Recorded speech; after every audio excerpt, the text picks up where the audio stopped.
Hello friends, welcome to your channel MPR। आशा करती हूँ कि आप सही स्वस्थ होंगे, निरंतर अपने एग्जाम की तैयारी कर रहे होंगे। हम पढ़ रहे हैं यूनिट 9 से साइबर सिक्योरिटी। तो चलिए स्टार्ट करते हैं। यदि फ्रेंड्स आप हमारे चैनल पर नए हैं, अभी तक चैनल सब्सक्राइब नहीं किया है, तो यदि आपको वीडियो यूजफुल लगे तो वीडियो को लाइक कीजिए, कमेंट कीजिए, चैनल को सब्सक्राइब कीजिए और अपने प्यारे प्यारे फ्रेंड्स के साथ वीडियो को शेयर कीजिए।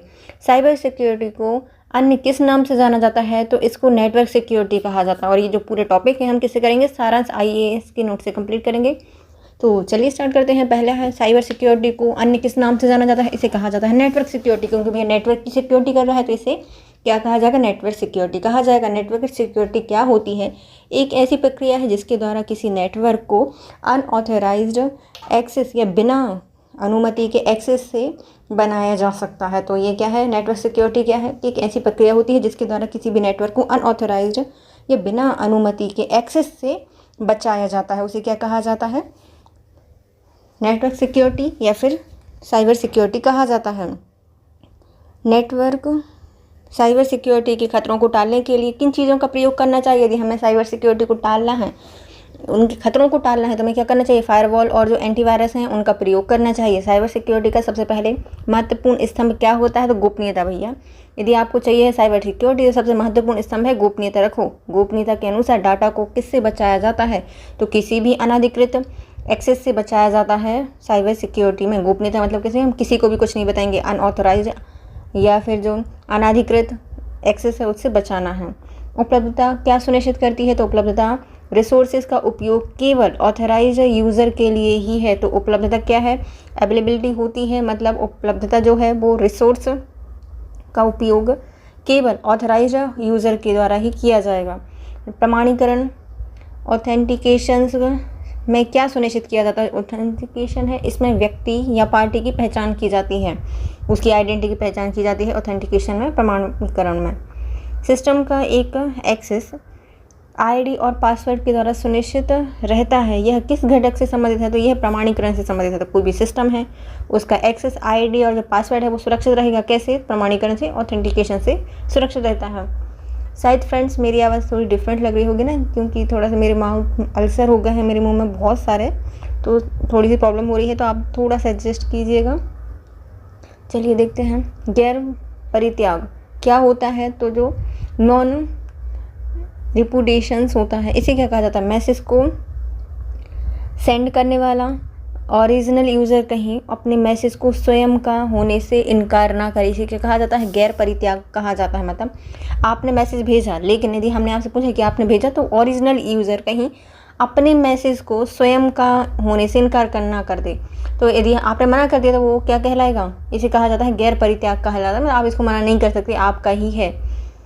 एक्सेस कंट्रोल क्या निर्धारित करता है? तो कौन सा यूज़र किस फाइल को एक्सेस कर रहा है और कर सकता है, इसे क्या कहा जाता है? एक्सेस कंट्रोल कहा जाता है। मतलब हम कोई फाइल दे रहे हैं आपको, आप उसको एक्सेस कर सकते हो, नहीं कर सकते, पासवर्ड डाल दिया आप एक्सेस नहीं कर पाओगे। तो कौन सी फाइल है वो एक्सेस कर सकता है कोई और नहीं कर सकता, ये क्या कहलाता है? एक्सेस कंट्रोल कहलाता है। साइबर सिक्योरिटी भारत पहल की शुरुआत कब की गई थी? तो इसको 2018 में किया गया था, 19 फरवरी को। तो साइबर सुरक्षित भारत पहल की शुरुआत 19 जनवरी 2018 को की गई है।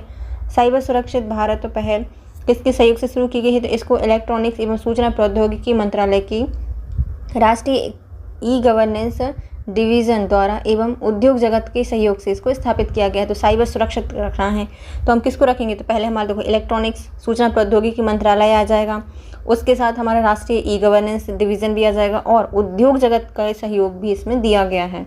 साइबर सुरक्षित भारत पहल भारत के किस तरह की साझेदारी है? तो ये अपनी तरह की पहली सार्वजनिक निजी साझेदारी है। मतलब अभी तक ऐसी कोई भी सामाजिक निजी साझेदारी नहीं की गई थी, पहली बार की गई है। किस किस के बीच में हुई है? इलेक्ट्रॉनिक्स एवं प्रौद्योगिकी मंत्रालय के द्वारा जो ई-गवर्नेंस डिवीज़न आता है उसके बीच में, और जो उद्योग जगत है उनके बीच में ये हुआ है।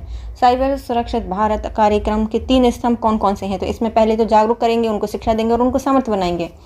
जागरूकता, शिक्षा और सामर्थ्य। राष्ट्रीय साइबर अपराध रिपोर्टिंग पोर्टल की शुरुआत प्रायोगिक आधार पर कब हुई थी? तो इसको 30 अगस्त 2019 को किया गया था। तो राष्ट्रीय साइबर अपराध रिपोर्टिंग पोर्टल है, आपको रिपोर्ट करना है तो आप जाके क्या करोगे? सीधा 30 अगस्त को जाओगे और 2019 से रिपोर्ट कर दोगे। 2019 30 अगस्त को राष्ट्रीय साइबर अपराध रिपोर्टिंग पोर्टल की शुरुआत की गई है। इससे पहले जो हमारा स्टार्ट किया गया है। क्या नाम है उसका? साइबर सुरक्षित भारत 2018 में। कब? 19 जनवरी को। राष्ट्रीय साइबर रिपोर्टिंग पोर्टल 2019 में 30 अगस्त को स्टार्ट किया गया है। राष्ट्रीय साइबर अपराध रिपोर्टिंग पोर्टल की स्थापना किस मंत्रालय के अंतर्गत की गई है? तो इसको गृह मंत्रालय के अंतर्गत बनाया गया है। क्यों? क्योंकि साइबर सिक्योरिटी किसी कंपनी के लिए ज़रूरत है नहीं है, क्योंकि उनका तो भैया अलग से नेटवर्क, वर्चुअल नेटवर्क पे काम करते हैं। वो भी एक जो घर में इंसान रहता है उनके लिए ज़रूरी है। जो हमारे मम्मी पापा हो जाते हैं, थोड़े से एजेड हो जाते हैं, उनके लिए ज़रूरी है कि उनके साथ साइबर सिक्योरिटी या साइबर फ्रॉड ना हो जाए, तो उनके लिए ज़रूरी होता है। तो क्या है? गृह मंत्रालय के अंतर्गत काम करता है। CCTNS का पूरा नाम क्या है? तो crime and criminal tracking network and system. CCTNS क्या कहलाता है? Crime and criminal tracking network system. CCTNS project कब शुरू किया गया था? इसको 2009 में स्टार्ट किया गया। मतलब जितने भी क्रिमिनल हैं कहाँ जाते हैं? नौ देवी के पास जाते हैं कि भैया माता जी बचा लो। तो CCTNS प्रोजेक्ट है, इसको 2009 में स्टार्ट किया गया था। फुल फॉर्म क्या है? Crime and criminal tracking network and system. CCTNS project का उद्देश्य क्या है? तो ये पुलिस स्टेशनों के स्तर पर पुलिस की दक्षता, उनकी प्रभावशीलता को बढ़ाने के लिए एक व्यापक और एकीकृत प्रणाली को स्थापित करता है। क्या करता है? जो पुलिस स्टेशन हैं उनमें पुलिस की दक्षता को, उनकी प्रभावशीलता को बढ़ाने के लिए एक व्यापक और एकीकृत प्रणाली को स्थापित करता है। CCTNS प्रोजेक्ट किसका मूल मिशन है? तो इसको सरकार है उसकी राष्ट्रीय ई गवर्नेंस योजना के तहत स्टार्ट किया गया है। किसकी? सरकार की ई गवर्नेंस योजना के तहत इसको प्रारंभ किया गया है। चलो हम इनको देखते हैं। फिर से पूरा पेज है, हम क्या करेंगे इसको फिर से रिवाइज। तो पहले आते हैं हमारी साइबर सिक्योरिटी को क्या कहा जाता है? नेटवर्क सिक्योरिटी कहा जाता है। नेटवर्क सिक्योरिटी क्या होती है? तो किसी भी प्रकार की नेटवर्क को अनऑथोराइज से बचाना। नेटवर्क सिक्योरिटी को खतरे से टालने के लिए हम क्या करेंगे? फायरवॉल और एंटीवायरस वगैरह का प्रयोग करेंगे।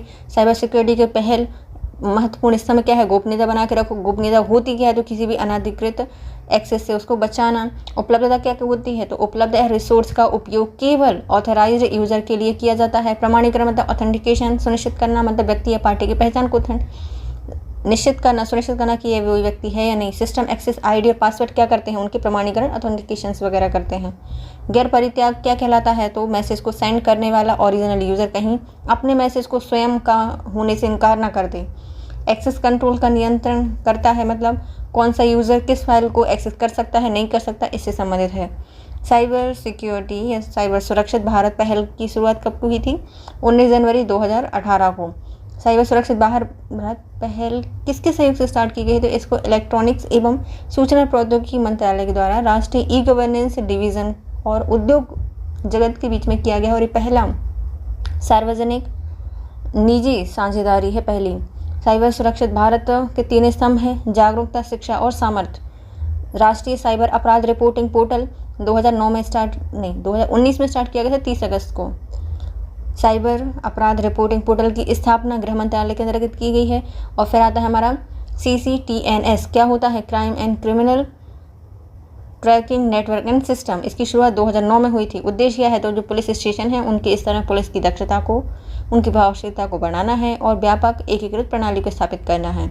CCTNS प्रोजेक्ट है सरकार की राष्ट्रीय ई गवर्नेंस योजना के तहत काम करता है। नेक्स्ट आता है हमारा साइबर सिक्योरिटी को लागू करने वाला देश का पहला पावर यूनिटी कौन सा है? तो इसका नाम है MP ट्रांस MLDC MP। तो साइबर सिक्योरिटी को लागू करने वाला पहला पावर यूनिटी कौन है? तो भाई हमारे MP ने लागू किया है इसको, ट्रांस MLDC। नेक्स्ट आता है राज्य में साइबर क्राइसिस प्रबंध योजना को लागू करने वाला देश का पहला राज्य है, वो भी मध्य प्रदेश है। भैया बहुत सारे क्राइसिस हो रहे हैं, तो उसको बचाने के लिए मध्य प्रदेश ने बोला कि हम बीच में बैठे हैं, हम तो पहले से सुरक्षित हो जाएंगे। तो राज्य में साइबर क्राइसिस प्रबंधन योजना को लागू किया है मध्य प्रदेश ने। सूचना प्रौद्योगिकी अधिनियम 2000 में आया था, किसका समन्वित रूप है? तो ये इलेक्ट्रॉनिक प्रमाणीकरण और डिजिटल हस्ताक्षर का ही एक समन्वित रूप है। तो हमारा सूचना प्रौद्योगिकी अधिनियम 2000 है, ये इलेक्ट्रॉनिक प्रमाणीकरण और डिजिटल हस्ताक्षर का ही एक समन्वित रूप है। सूचना प्रौद्योगिकी अधिनियम के किस अध्याय के तहत साइबर अपीलीय न्यायाधिकरण की स्थापना अनिवार्य है? अध्याय 10 के तहत जो सूचना प्रौद्योगिकी अधिनियम है, इसकी अध्याय 10 के तहत अपीलीय न्यायाधिकरण की स्थापना अनिवार्य की गई है। क्या आपको क्या करना पड़ेगा? साइबर अपीलीय न्यायाधिकरण स्थापित करना पड़ेगा। हमने जाके साइबर क्राइम की रिपोर्ट की, अब उसके लिए क्या होना चाहिए, न्यायाधिकरण होना चाहिए। तो इसकी धारा कहती है 10, जो अध्याय 10 है वो कहता है कि एक क्या बनाओ, न्यायाधिकरण बनाओ।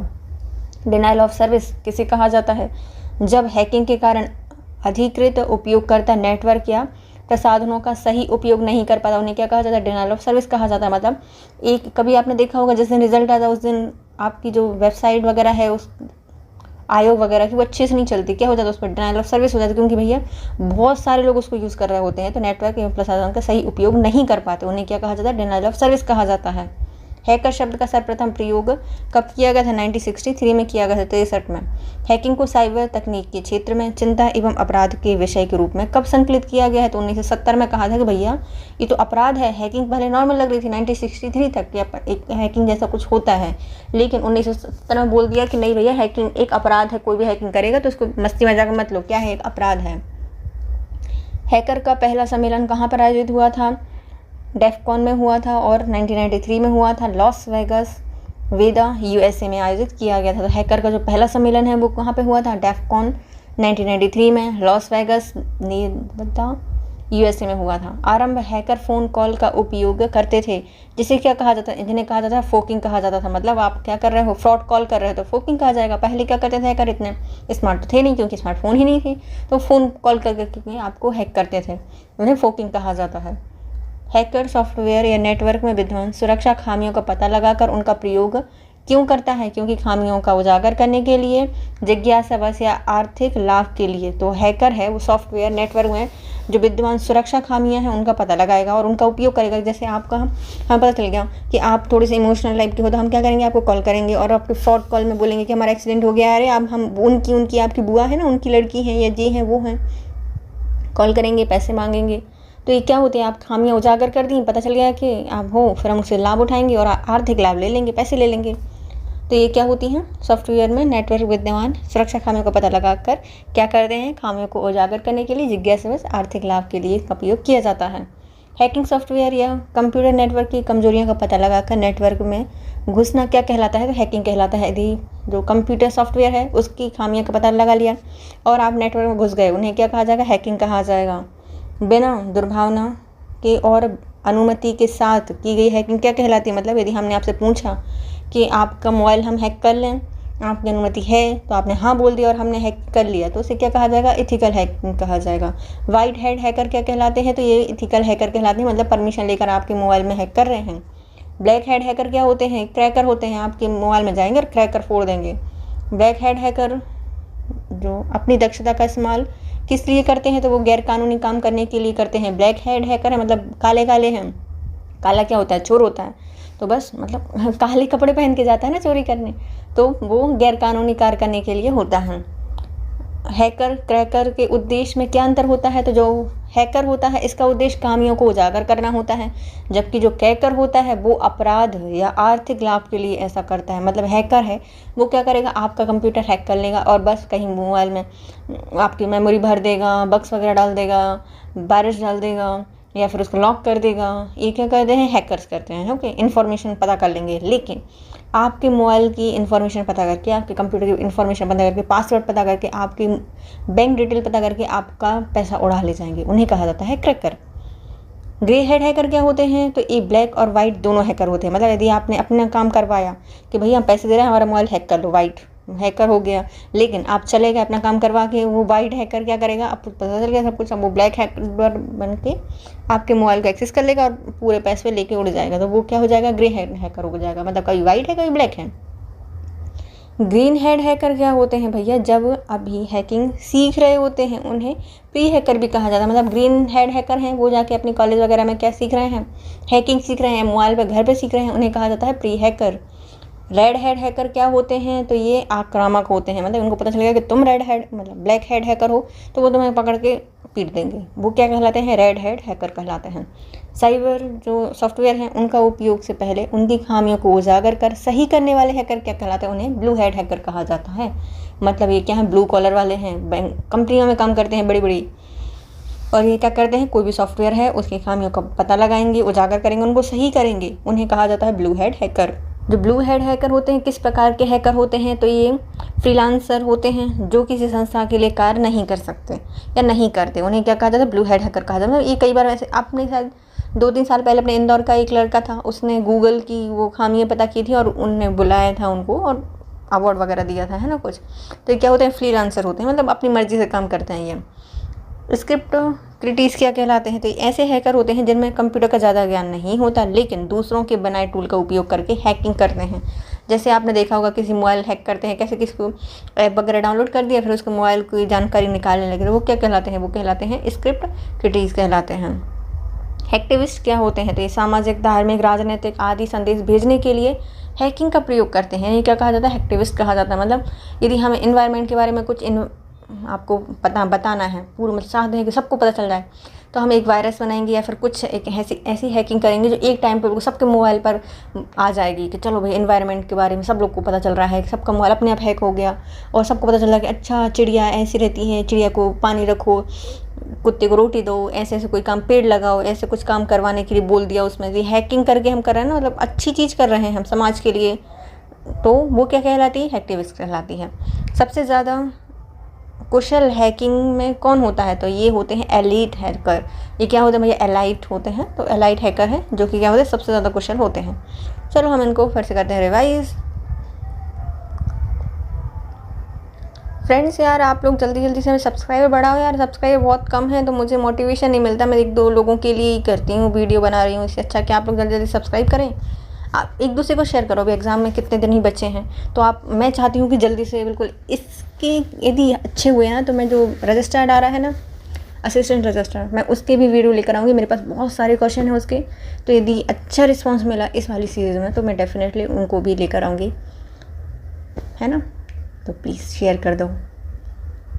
साइबर सिक्योरिटी को लागू करने वाला पहला देश का पावर यूटिलिटी कौन है, तो वो एमपी है। एमपी ने भी ट्रांस MLDC के द्वारा किया है। और साइबर क्राइसिस प्रबंधन योजना लागू की है मध्य प्रदेश ने। तो सूचना प्रौद्योगिकी अधिनियम 2000 का था, वो किससे संबंधित है, तो वो इलेक्ट्रॉनिक प्रमाणीकरण और डिजिटल हस्ताक्षर से संबंधित है। सूचना प्रौद्योगिकी अधिनियम के किन अध्याय के तहत साइबर अपीलीय न्यायाधिकरण की स्थापना की गई, 10वें अध्याय में कहा गया कि भैया जल्दी से न्यायाधिकरण बनाओ। और डिनाइल ऑफ सर्विस क्या होता है, किसी भी कारण से जो अधिकृत उपयोगकर्ता है नेटवर्क या संसाधनों का सही प्रयोग नहीं कर पाते। हैकर शब्द 1963 में आया था।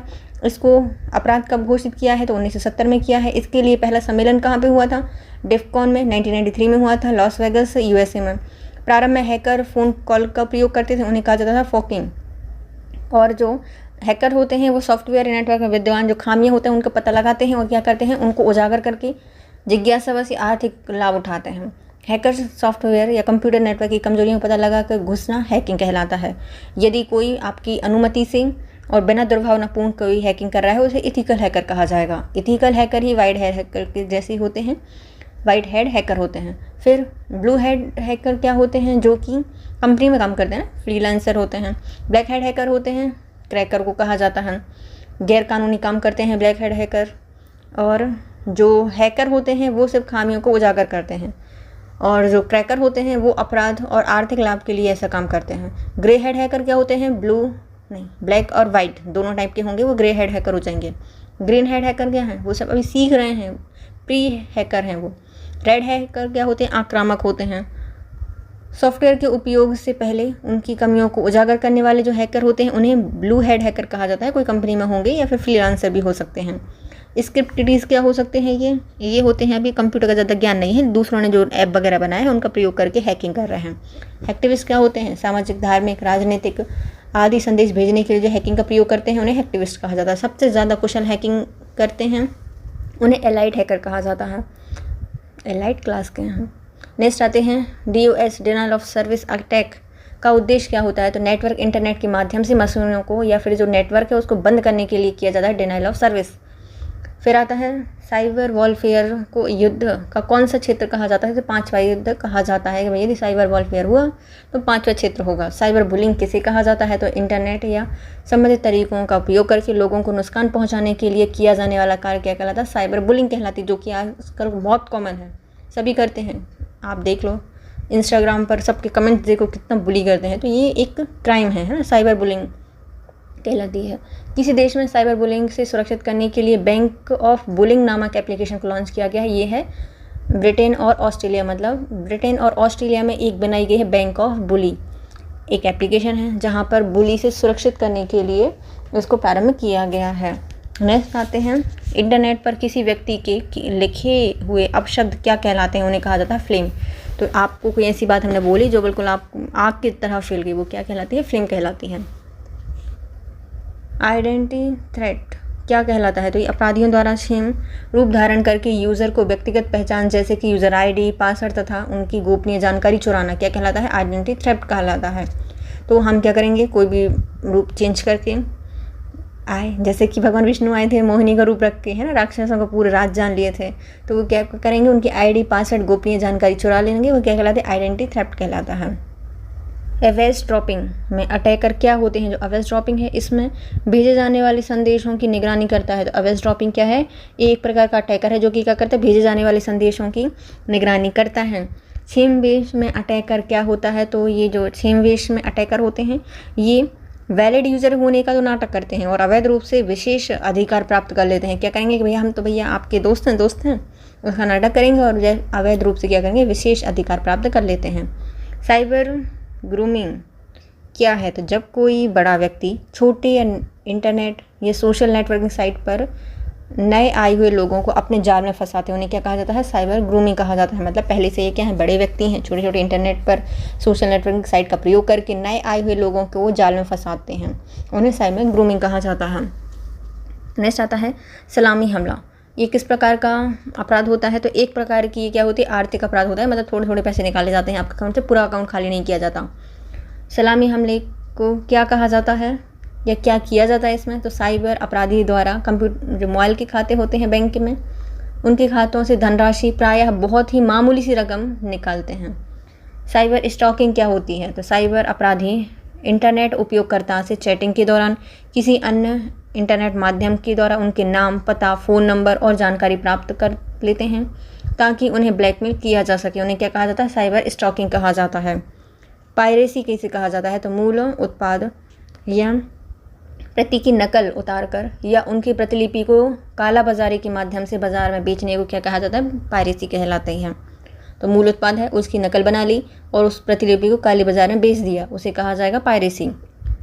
स्पूफ का अर्थ क्या होता है, झूठी तरकीब या छलावा। स्पूफ का मतलब होता है झूठी तरकीब या छलावा। स्पूफिंग क्रिया कैसे की जाती है, तो दूसरे इंटरनेट उपयोगकर्ता से अपनी पहचान छुपा के स्पूफिंग की जाती है, मतलब दूसरे इंटरनेट उपयोगकर्ता से अपनी पहचान छुपा कर की जाती है स्पूफिंग, छलावा, झूठी तकरीब से उसको किया जाता है, तरकीब से। फिर आता है विशिंग क्या होता है, ये फ़ोन कॉल के माध्यम से गोपनीय जानकारी प्राप्त करने की कोशिश करते हैं। विशिंग मतलब क्या करेंगे, फ़ोन के माध्यम से गोपनीय जानकारी प्राप्त करेंगे। साइबर स्क्वाटिंग क्या है, तो ये किसी अन्य ट्रेडमार्क को लाभ के इरादे से पंजीकरण, तस्करी और डोमेन नेम का उपयोग करने वाले कार्य क्या कहलाते हैं, साइबर स्क्वाटिंग कहलाते हैं। मतलब क्या करना है इसमें, ट्रेडमार्क के लाभ के इरादे से पंजीकृत और जो तस्करी डोमेन है उनका प्रयोग करने के कार्य कहलाते हैं। नेक्स्ट आते हैं क्रिप्टो जैकिंग क्या है, तो ये कंप्यूटिंग संसाधनों का अनाधिकृत रूप से क्रिप्टो करेंसी को माइन करने के लिए प्रयोग किया जाता है। तो क्रिप्टो जैकिंग क्या कहलाती है, जो कंप्यूटिंग संसाधन हैं उनको अनाधिकृत रूप से क्रिप्टो करेंसी को माइन करने के लिए प्रयोग किया जाता है। नेक्स्ट आते हैं वाटरिंग होल अटैक में हमलावर किन्हें निशाना बनाते हैं, उन वेबसाइटों को जिन्हें लक्ष्य समूह द्वारा अक्सर इस्तेमाल किया जाता है। तो क्या है, वाटरिंग होल अटैक है, हमलावर इसमें किसको निशाना बनाते हैं, उन वेबसाइटों को जिन्हें लक्ष्य समूह द्वारा अक्सर इस्तेमाल किया जाता है। नेक्स्ट आते हैं स्पैम किसे कहा जाता है, स्पैम अनेक व्यक्तियों को वांछित और अवैध रूप से भेजा गया ईमेल क्या कहलाता है, स्पैम कहलाता है। कुकीज़ क्या होती हैं, एक संक्षिप्त डेटा फाइल होती है जो कि वेबसाइट का उपयोग करते समय सर्वर उपयोगकर्ता के ब्राउज़र को भेजता है। तो एक संक्षिप्त डेटा फाइल है जो कि क्या करेगा, वेबसाइट का उपयोग करते समय सर्वर जो उपयोगकर्ता है उनके ब्राउज़र को भेजता है। चलो हम इनको करते हैं रिवाइज। डिनायल ऑफ सर्विस क्या है, इसके माध्यम से मशीनों अर्थात नेटवर्क को बंद करने के लिए प्रयोग किया जाता है। साइबर वॉरफेयर 5वां क्षेत्र होगा यदि लड़ेंगे तो। साइबर बुलिंग क्या होती है, इंटरनेट पर उनकी तकनीकों का उपयोग करके लोगों को नुकसान पहुंचाने का तरीका है। किस देश ने साइबर बुलिंग से सुरक्षित करने के लिए बैंक ऑफ बुलिंग एप्लीकेशन बनाई है? तो ब्रिटेन और ऑस्ट्रेलिया ने। इंटरनेट पर किसी व्यक्ति के लिए लिखे गए जो अपशब्द होते हैं वो फ्लेम होते हैं। आइडेंटिटी थेफ्ट क्या होता है? अपराधी द्वारा क्षेम रूप धारण करके यूज़र को व्यक्तिगत पहचान जैसे कि यूज़र आईडी, पासवर्ड, अन्य गोपनीयता जानकारी छुड़ाई जाती है, उन्हें कहा जाता है आइडेंटिटी थेफ्ट। इवेज ड्रॉपिंग में अटैकर क्या होता है? तो भेजे जाने वाले संदेशों की निगरानी करता है। क्षेमवेश में अटैकर क्या होते हैं? तो ये वैलिड यूज़र होने का नाटक करते हैं और अवैध रूप से विशेष अधिकार प्राप्त कर लेते हैं। साइबर ग्रूमिंग क्या होता है? जब कोई बड़ा व्यक्ति छोटे इंटरनेट सोशल नेटवर्किंग साइट पर नए आए हुए लोगों को जाल में फंसाते हैं। सलामी हमला क्या होता है?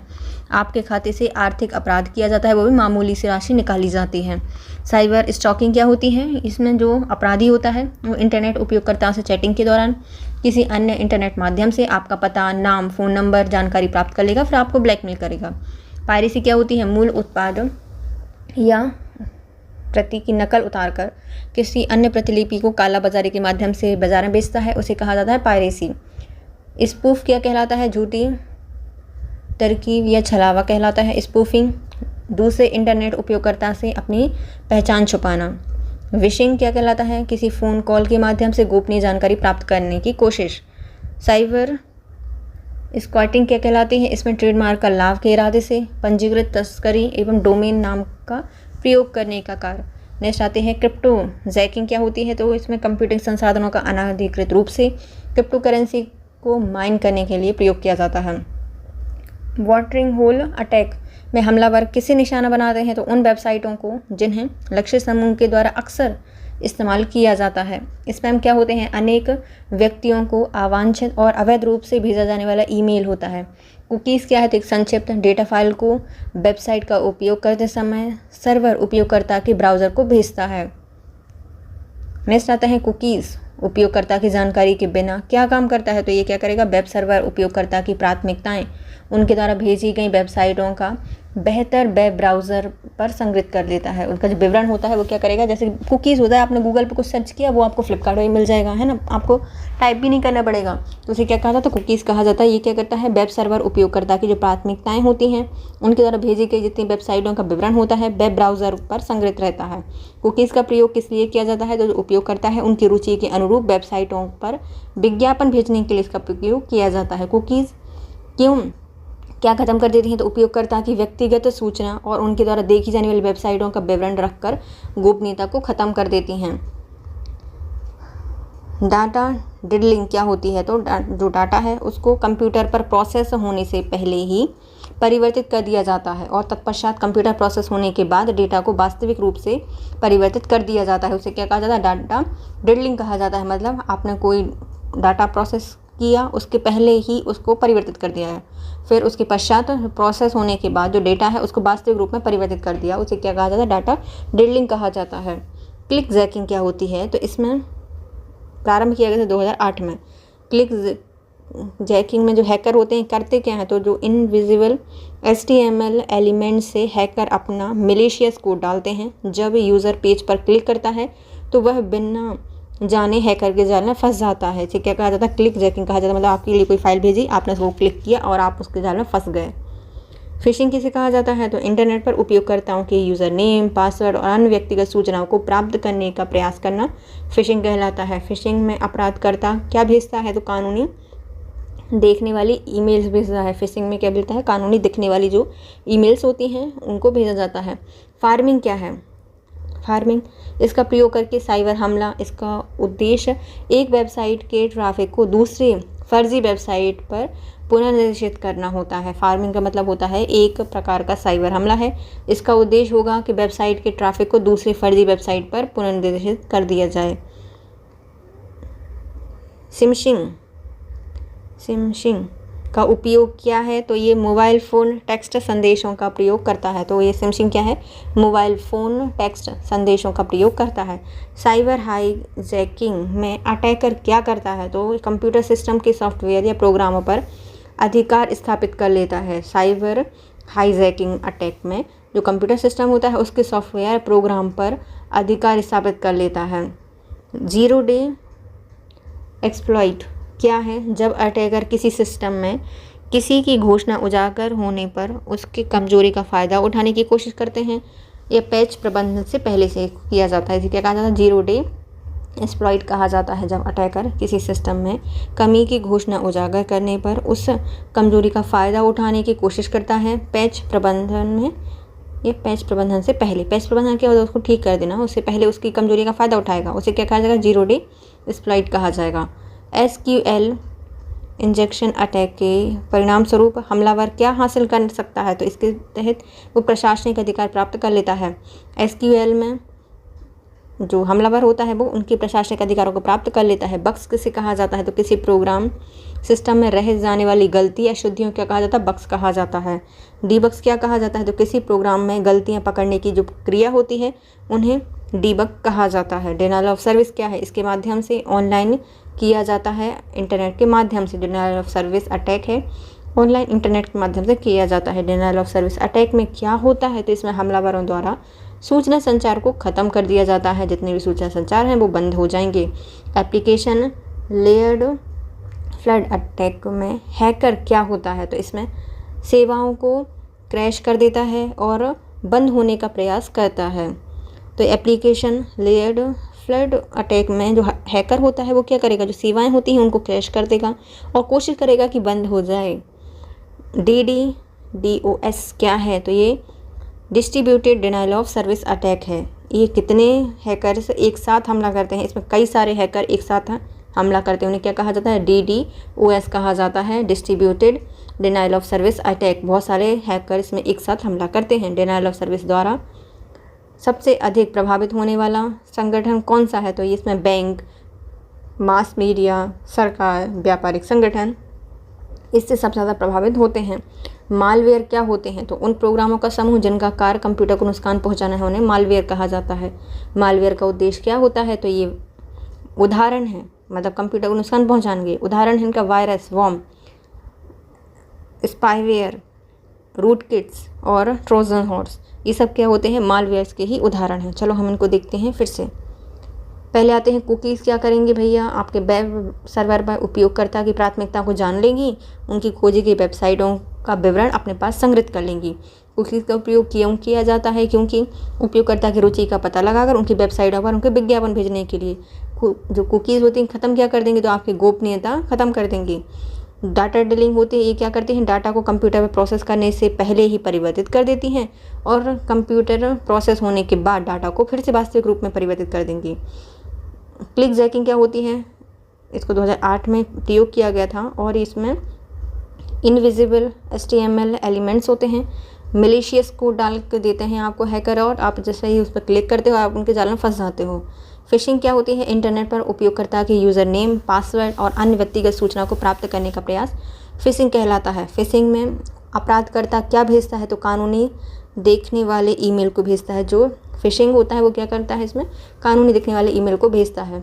फार्मिंग एक प्रकार का साइबर हमला होता है जिसका उद्देश्य है एक वेबसाइट के ट्रैफिक को दूसरी फर्जी वेबसाइट पर पुनर्निर्देशित कर देना। शिमशिंग क्या कहलाती है? शिमशिंग जो होती है इसका उपयोग होता है, ये मोबाइल फ़ोन टेक्स्ट संदेशों का उपयोग करती है। साइबर हाईजैकिंग में अटैकर करता क्या है? तो कंप्यूटर सिस्टम के सॉफ्टवेयर या प्रोग्राम पर अधिकार स्थापित कर लेता है। साइबर हाईजैकिंग में जीरो डे एक्सप्लॉइट क्या होते हैं? जब है अटैकर किसी सिस्टम में कमी की घोषणा उजागर करने पर उस कमजोरी का फ़ायदा उठाने की कोशिश करते हैं पैच प्रबंधन से पहले, उन्हें कहा जाता है जीरो डे एक्सप्लॉइट। SQL में जो अटैकर होते हैं वो क्या करेंगे? वो प्रशासनिक अधिकार प्राप्त कर लेंगे आपके। बग हैं, कंप्यूटर में कोई प्रोग्राम है, सिस्टम में रह जाने वाली गलतियां बग कहलाती हैं, उनको ठीक करना डीबग कहलाता है। डिनायल ऑफ सर्विस क्या होता है? तो इंटरनेट के माध्यम से हमलावरों के द्वारा सूचना संचार को ख़त्म करने की कोशिश की जाती है। इसमें एप्लीकेशन लेयर्ड फ्लड अटैक में हैकर क्या कर सकते हैं? तो सेवाओं को क्रैश करते हैं और बंद करने की कोशिश करते हैं।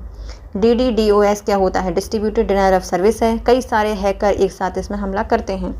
DOS के द्वारा सबसे अधिक प्रभावित होने वाला जो संगठित है वो कौन सा हो जाएगा? बैंक है, मास मीडिया है, सरकार है, व्यापारिक संगठन है। मालवेयर्स क्या होते हैं? उन प्रोग्रामों का समूह है जिनका कार्य कंप्यूटर को नुकसान पहुंचाना होता है। इसमें वायरस, वर्म, स्पाईवेयर, रूटकिटिस, ट्रोजन और सब कुछ इसके अंतर्गत आते हैं। नेक्स्ट आते हैं दुर्भावनापूर्ण सॉफ्टवेयर कंप्यूटर में कैसे आ जाते हैं। तो आपके कंप्यूटर में कैसे आ सकते हैं? स्पैम के माध्यम से आ जाएंगे, गलत फाइल के डाउनलोड करने से आ जाएंगे और गलत वेबसाइट को खोलने से भी आपके कंप्यूटर में आ जाते हैं। कंप्यूटर वायरस क्या होता है? तो ये दोषपूर्ण सॉफ्टवेयर होता है जो कि डेटा को खराब या नष्ट होने का कार्य करता है। वायरस का पूर्ण नाम क्या होता है? Vital information resource under seize. क्या होता है? Vital informations resources under seize virus का फुल फॉर्म होता है। सबसे पहले प्रयोग किया था फैट कोहेन के द्वारा। वायरस सक्रिय होने पर कहाँ स्थापित हो जाएगा? तो ये आपके कंप्यूटर की मेमोरी में स्थापित हो जाएगा। कंप्यूटर वायरस हार्डवेयर को प्रभावित करता है? हाँ, करता है या नहीं करता? नहीं करता। हार्डवेयर को प्रभावित नहीं करेगा। वायरस है वो कहाँ से आपका मोबाइल वाल तोड़ देगा? नहीं तोड़ पाएगा ना, बस अंदर की फाइलों को ख़राब कर देगा। तो हार्डवेयर को प्रॉब्लम नहीं करता। भारत में देखे जाने वाले पहले वायरस का नाम क्या है? तो इसका नाम था हैप्पी बर्थडे जोशी। पहला वायरस था भारत का। और लेकिन विश्व का पहला कंप्यूटर वायरस था, इसका नाम था क्रीपर वायरस। क्रीपर वायरस कब आया था? तो 1971 में आया था। कंप्यूटर पर फैलने वाले पहले वायरस कौन था? तो क्रीपर था। जो पर्सनल कंप्यूटर है इस पर फैलने वाला जो वायरस था उसका नाम है एल क्लोनर है, जो कि 1982 में स्थापित किया गया था। तो कभी आया था? एल क्लोनर है जो कि आपके पर्सनल कंप्यूटर के लिए आया था। पाकिस्तान में निर्मित पहला बूट सेक्टर वायरस कौन सा है? तो उसका नाम था ब्रेन। 1986 में स्थापित किया गया था। ब्रेन किसने बनाया था? एक पहला बूट सेक्टर वायरस है, पाकिस्तान ने बनाया था।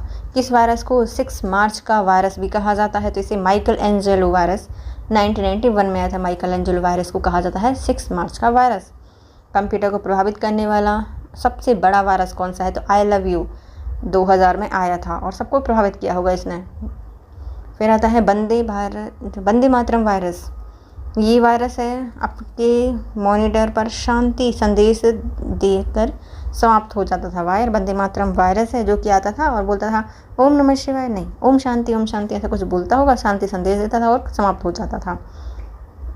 मैकमग किस देश में निर्मित वायरस है? तो ये देश में निर्मित, भारत में इसको निर्मित किया गया था। क्या? मैकमग भारत में निर्मित किया गया वायरस है। किसी वायरस को डेटा क्राइम या 30 अक्टूबर के नाम से जाना जाता है। इसका नाम है कोलंबस, जो कि 1989 में स्थापित किया गया था। क्या नाम है इसका? डेटा क्राइम, या फिर 13 अक्टूबर के नाम से जाना जाता है। कोलंबस को जाना जाता है। कोलंबस तुम्हारी बस कब आएगी? 13 अक्टूबर को आएगी। 13 अक्टूबर डेटा क्राइम के नाम से जाना जाता है। कोलंबस 1989 में आया था। कोलंबस वायरस क्या करता है? तो ये फाइलों को संक्रमित करता है, हार्ड डिस्क की डेटा को नष्ट कर देता है। मतलब आपकी बस में बंद करके आपको संक्रमित कर देगा और क्या आपके हार्ड डिस्क से सबको डेटा को हटा देगा। बूट सेक्टर वायरस किसे संक्रमित करता था? जो बूट सेक्टर वायरस है तो ये जो मुख्य हार्ड डिस्क है, फ्लॉपी डिस्क है, उसके बूट रिकॉर्ड को क्या करता था? संक्रमित करता था। Boot sector virus hard disk, floppy disk के बूट रिकॉर्ड को संक्रमित करता है। बूट सेक्टर वायरस कंप्यूटर प्रारंभ करते समय किस में बाधा डालते हैं? तो कंप्यूटर के ऑपरेटिंग सिस्टम में बाधा डालते हैं। कंप्यूटर और ऑन करोगे इसमें क्या हो जाए? कंप्यूटर के ऑपरेटिंग सिस्टम को ये प्रभावित करेगा। प्रोग्राम वायरस किन एक्सटेंशन वाली प्रोग्राम फाइल को संक्रमित करता है? तो ये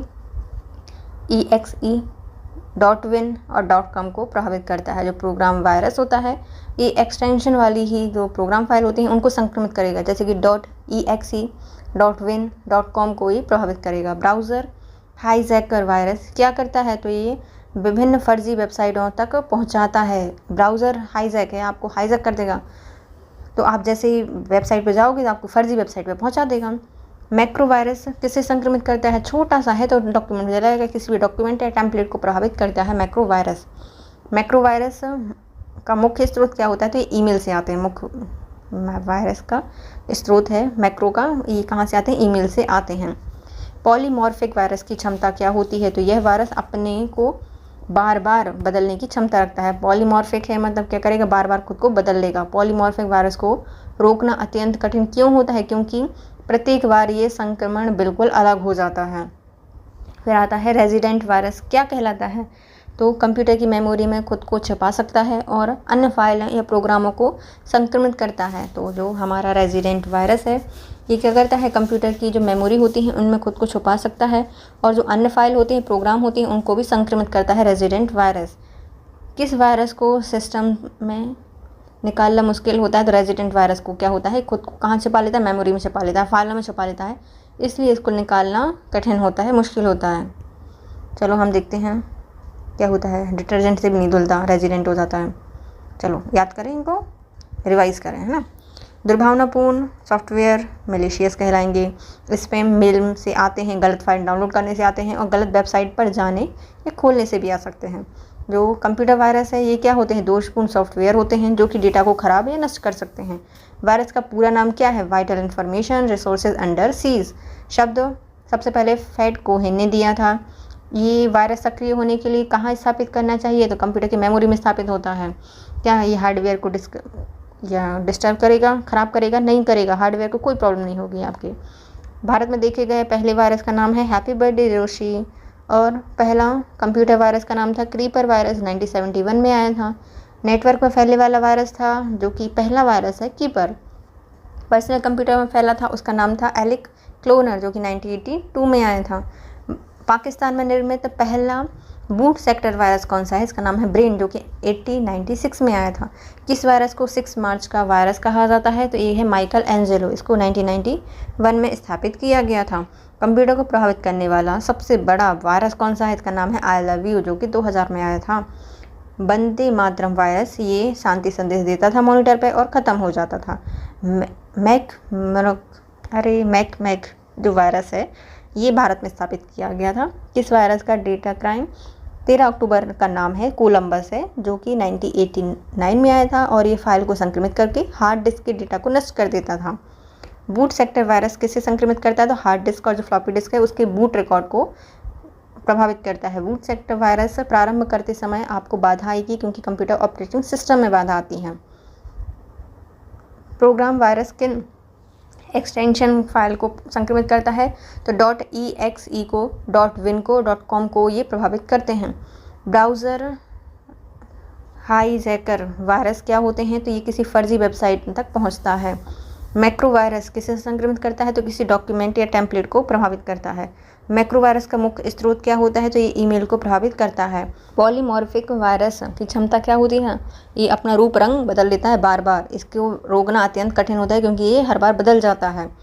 रेजिडेंट वायरस क्या होता है, ये मेमोरी में खुद को छुपा लेगा, फाइलों में प्रोग्राम को संक्रमित करता है। किस वायरस को सिस्टम से निकालना मुश्किल होता है, तो रेजिडेंट वायरस को ही निकालना कठिन होता है। ओवरराइट वायरस क्या होता है, तो मौजूद प्रोग्राम को पूरी तरह से हटा सकता है और इन्हें ओवरराइट करके पूर्ण कोड में बदल सकता है। तो ओवरराइट वायरस क्या होता है, मौजूदा प्रोग्राम को पूरी तरह से हटा सकता है और इसे ओवरराइट करके पूर्ण कोड में बदल सकता है।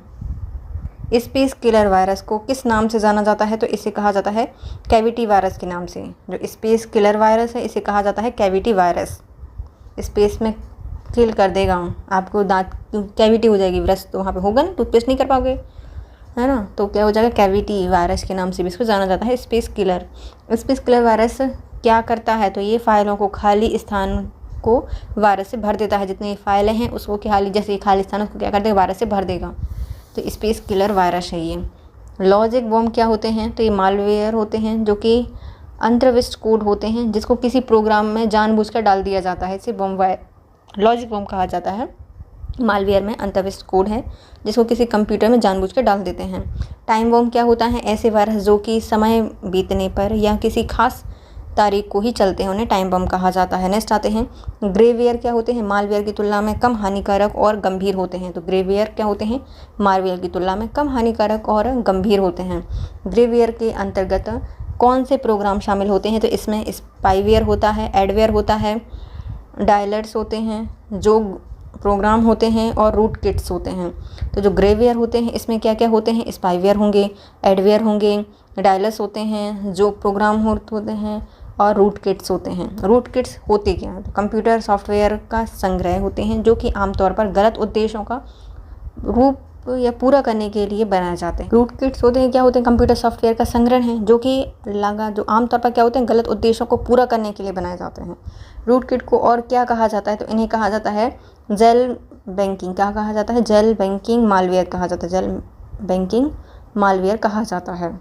रूट किट को कहा जाता है जेल बैंकिंग मालवेयर। वॉर्म वायरस क्या है? एक प्रकार का कंप्यूटर वायरस है जो कि किसी प्रोग्राम से जुड़े बिना नेटवर्कों की सुरक्षा खामियों का उपयोग कर फैलता है। वार्म क्या होता है? एक प्रकार का कंप्यूटर वायरस है जो कि किसी प्रोग्राम से जुड़े बिना कंप्यूटर की सुरक्षा खामियों का उपयोग कर फैलता है, उसे वार्म कहा जाता है। किसी नेटवर्क की सुरक्षा की खामियों का उपयोग करके फैल जाता है, ये किसी प्रोग्राम से नहीं जुड़ता। वार्म क्या करके मेमोरी को भर देते हैं? तो ये अपनी खुद की कॉपी बनाकर तेज़ी से फैल जाता है, तो पूरा जो मेमोरी होती है वो भर जाती है। हमलावर द्वारा संक्रमित विज्ञापनों को अपलोड कर हमला करने को क्या कहा जाता है? इसे कहा जाता है मालवेयर टाइजिन। तो हमलावरों के द्वारा संक्रमित विज्ञापन को अपलोड कर हमला करने को कहा जाता है मालवेयर टाइजिन। ट्रोजन हॉर्स स्वयं को किस रूप में प्रस्तुत करते हैं? तो एक उपयोगी सॉफ्टवेयर जैसे गेम, यूटिलिटी प्रोग्राम आदि की तरह खुद को प्रयोग करते हैं। तो जो ट्रोजन हॉर्स होते हैं स्वयं को किस रूप में प्रस्तुत करते हैं? तो एक उपयोगी सॉफ्टवेयर जैसे कि गेम, यूटिलिटी प्रोग्राम जैसे को रूप बनाकर ये हमला करते हैं। ट्रोजन हॉर्स का कार्य क्या होता है या क्यों किया जाता है? तो ये अनाधिकृत व्यक्तियों द्वारा कंप्यूटर की सूचना तक पहुंचने और उनका इस्तेमाल करने के लिए किया जाता है। ट्रोजन हॉर्स का प्रयोग किया जाता है अनाधिकृत व्यक्तियों द्वारा कंप्यूटर की सूचना तक पहुंचने और उनका इस्तेमाल करने के लिए इनका प्रयोग किया जाता है। ट्रोजन हॉर्स अपनी स्वयं की कॉपी बनाता है या नहीं बनाता? तो ये अपनी कॉपी नहीं बना सकता। स्पाईवेयर का उद्देश्य क्या होता है? तो ये कंप्यूटर की उपयोगकर्ता के विरुद्ध जासूसी करते हैं। स्पाईवेयर क्या इकट्ठा करते हैं? तो ये आपके ईमेल के संदेश, यूज़र नेम, पासवर्ड, पूर्व में देखी गई जो वेबसाइट है उनका विवरण। की लॉकर क्या होते हैं? इनका उद्देश्य एक स्पाईवेयर की तरह काम करते हैं। स्पाईवेयर किस प्रकार का वायरस है? तो ये कंप्यूटर वायरस का एक प्रकार है जो कि इंटरनेट से जुड़े हुए कंप्यूटर को प्रभावित करता है। स्पाईवेयर क्या है? कंप्यूटर वायरस का एक प्रकार है जो कि इंटरनेट से जुड़े हुए कंप्यूटर को प्रभावित करता है। रैंसमवेयर क्या है? तो कंप्यूटर में घुसकर इस तरह से ताला लगा देता है और इसे खोलने के बदले में पैसे या फिरौती मांगती जाती है। तो क्या है? रैंसमवेयर है, आपके कंप्यूटर में घुसेंगे, आप उसमें ताला लगा देंगे, फाइलों में आपको खोलनी है तो पैसे दो। फिर आते हैं वानाकाई पैट्या एटर्नब्लू पद किससे संबंध? रैंसमवेयर के एक प्रकार हैं, तो ये साइबर आक्रमण से संबंधित रैंसमवेयर के प्रकार हैं। क्या क्या नाम है इसका? वानाकाई, पैट्या, एटर्नब्लू, ये सब क्या है? रैंसमवेयर के ही एक टाइप हैं। पेगासस एक स्पाईवेयर है, किस कंपनी के द्वारा विकसित किया गया है? तो इसको इजरायली साइबर सुरक्षा कंपनी के द्वारा स्थापित किया गया है। स्टॉकनेट ये क्या है? तो ये एक माइक्रोसॉफ्ट विंडोज़ कंप्यूटर वॉर्म है। क्या नाम है इसका? स्टॉकनेट है जो कि माइक्रोसॉफ्ट विंडोज़ कंप्यूटर वॉर्म है। स्काईनेट किसको प्रभावित करता है? तो ये औद्योगिक जो सॉफ्टवेयर होते हैं, संयंत्र होते हैं, उनको प्रभावित करता है। इसका जो स्टॉकनेट है ये प्रभावित करता है औद्योगिक सॉफ्टवेयर और संयंत्रों को। चलो रिवाइज करें। पहले आते हैं ओवरराइट वायरस क्या होता है? तो ये मौजूदा प्रोग्राम को पूरी तरह से हटा सकता है और ओवरराइट करके पूर्व कोड को बदल देता है। स्पेस किलर क्या होते हैं? जितनी भी खाली जगह होगी उनको भर देगा, तो इसे कैविटी वायरस भी कहा जाता है। लॉजिक बम क्या होते हैं? ये मालवेयर में अंतर्विष्ट कोड है जिसे किसी प्रोग्राम में जानबूझकर डाला जाता है। टाइम बम क्या होते हैं? तो किसी एक समय पर ही ये किसी एक तारीख को ही चलते हैं, उन्हें टाइम बम कहा जाता है। ग्रेवेयर क्या होता है? मालवेयर की तुलना में कम हानिकारक होते हैं और गंभीर होते हैं। ग्रेवेयर के अंतर्गत कौन से प्रोग्राम आते हैं? तो इसमें स्पाईवेयर, एडवेयर, डायलर्स, जोक प्रोग्राम्स और रूट किट्स, ये सब किसके आते हैं? ग्रेवेयर के ही उदाहरण हैं। रूट किट्स क्या होते हैं? तो कंप्यूटर सॉफ्टवेयर का संग्रहण है जो कि आम तौर पर जो गलत उद्देश्य होते हैं उनको पूरा करने के लिए बनाया गया है रूट किट को। और क्या कहा जाता है? तो इन्हें जेल ब्रेकिंग मालवेयर कहा जाता है। वॉर्म क्या है? तो ये एक प्रकार के कंप्यूटर वायरस होते हैं जो किसी प्रोग्राम से जुड़े बिना नेटवर्क की सुरक्षा खामियों का उपयोग कर सकते हैं और फैल जाते हैं। वॉर्म क्या करके मेमोरी में भर देता है? तो ये खुद की कॉपियाँ बना के पूरी मेमोरी को भर देता है। हमलावर द्वारा संक्रमित विज्ञापनों को अपलोड कर हमला करने को क्या कहा जाता है? मालवेयर टाइजिन कहा जाता है। ट्रोजन हॉर्स स्वयं को किस रूप में प्रस्तुत करते हैं? तो एक उपयोगी सॉफ्टवेयर जैसे गेम, यूटिलिटी प्रोग्राम आदि की तरह खुद को प्रस्तुत करते हैं और आपको हार्म करते हैं, आपके कंप्यूटर को हार्म करते हैं। ट्रोजन हॉर्स का क्या कार्य होता है? तो अनाधिकृत व्यक्ति द्वारा कंप्यूटर की सूचनाओं तक पहुंचने और उनका इस्तेमाल करने के लिए इनका प्रयोग किया जाता है। ट्रोजन हॉर्स अपनी कॉपी स्वयं बनाता है? नहीं बनाता। स्पाईवेयर का उद्देश्य क्या होता है? तो कंप्यूटर उपयोगकर्ता के विरुद्ध जासूसी करना। स्पाईवेयर क्या इकट्ठा करते हैं, तो आपके ईमेल, यूज़र नेम, पासवर्ड, पूर्व में देखी गई वेबसाइट सबको इकट्ठा कर लेते हैं। की लॉगर स्पाईवेयर होते हैं। स्केयर वेयर जो होते हैं वो क्या है, तो कंप्यूटर वायरस का एक प्रकार का नेटवर्क से जुड़े दूसरे कंप्यूटर को प्रभावित करता है। रैंसमवेयर क्या है, आपके कंप्यूटर में घुसकर आपकी फाइलों को ताला लगा देगा और खोलने के लिए आपसे पैसे या फिरौती मांगेगा। वानाकाइट, पेटियम, इटन ब्लू ये किससे संबंधित है, तो साइबर आक्रमण से संबंधित रैंसमवेयर के प्रकार हैं। पेगासस स्पाईवेयर किस कंपनी के द्वारा विकसित किए गए हैं, तो इसको इजरायली साइबर सुरक्षा कंपनी के द्वारा विकसित किए गए हैं।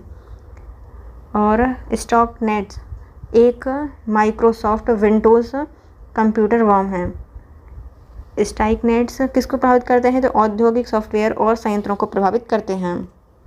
नेक्स्ट आते हैं एडवेयर, किस रूप में बार बार दिखाई देते हैं, तो ये बैनर या पॉपअप के रूप में बार बार दिखाई देते हैं। वॉटनेट क्या है, तो ये इंटरनेट से जुड़े हुए कई डिवाइस का एक नेटवर्क होता है जो हैकर द्वारा कंट्रोल किया जाता है, उन्हें क्या कहा जाता है, वोटनेट कहा जाता है। इंटरनेट से जुड़ी हुई कई डिवाइसों का एक नेटवर्क है और हैकर द्वारा इसको कंट्रोल किया जाता है। बूटनेट का इस्तेमाल किन हमलों के लिए किया जाता है, तो ये डिस्ट्रीब्यूटेड डिनाइल ऑफ सर्विस के में अटैक किए जाते हैं। तो जो बूटनेट हैं ये क्या होते हैं, इंटरनेट से जुड़े हुए डिवाइसों का एक नेटवर्क है जो कि हैकर द्वारा कंट्रोल किया जाता है और इसमें डिस्ट्रीब्यूटेड डिनाइल ऑफ सर्विस जैसा अटैक आता है। बैकडोर मालवेयर क्या करते हैं, तो ये कंप्यूटर सिस्टम पर अनाधिकृत कार्य करते हैं, तो अनऑथराइज्ड एक्सेस को प्राप्त करते हैं बैकडोर।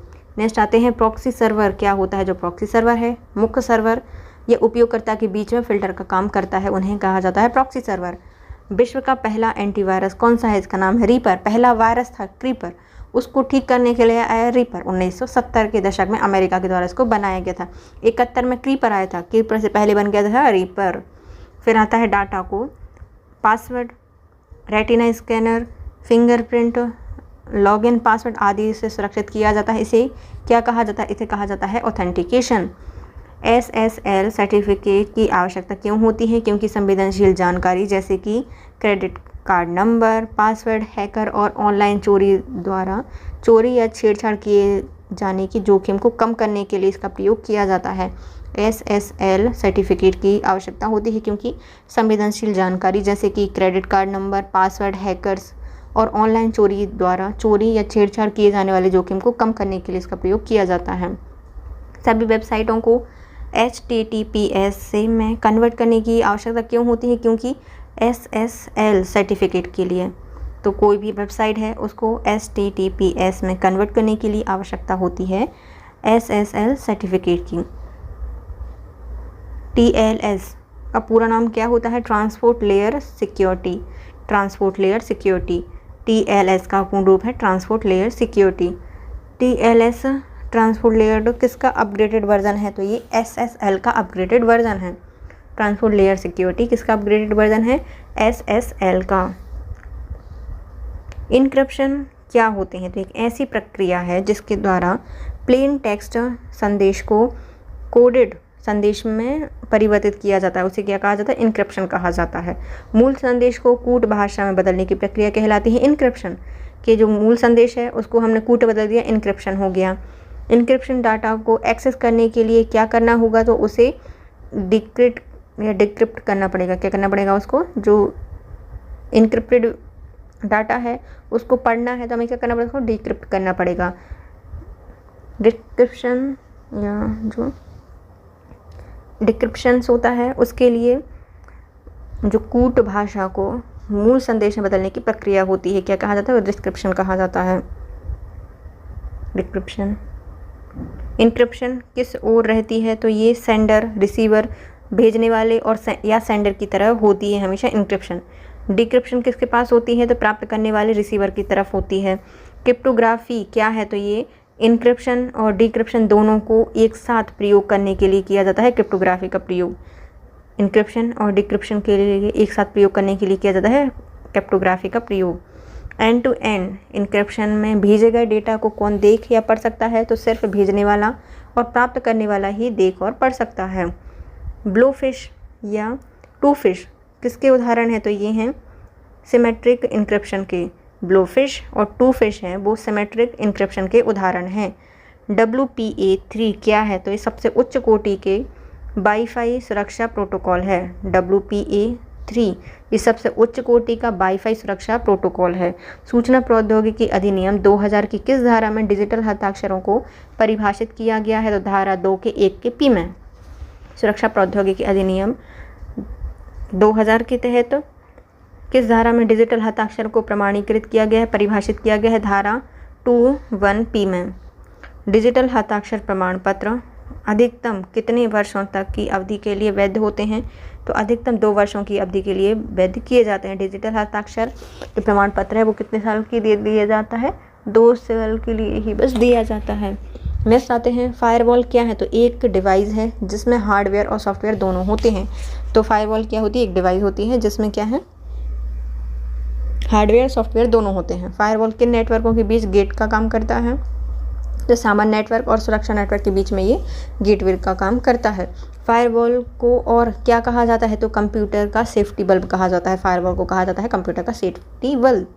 फायरवॉल इनकमिंग डाटा की जांच किसके ज़रिए करता है? तो ये यूज़र नेम और पासवर्ड के ज़रिए करता है। तो जो फायरवॉल होते हैं वो इनकमिंग डेटा की जांच करते हैं यूज़र नेम और पासवर्ड के ज़रिए।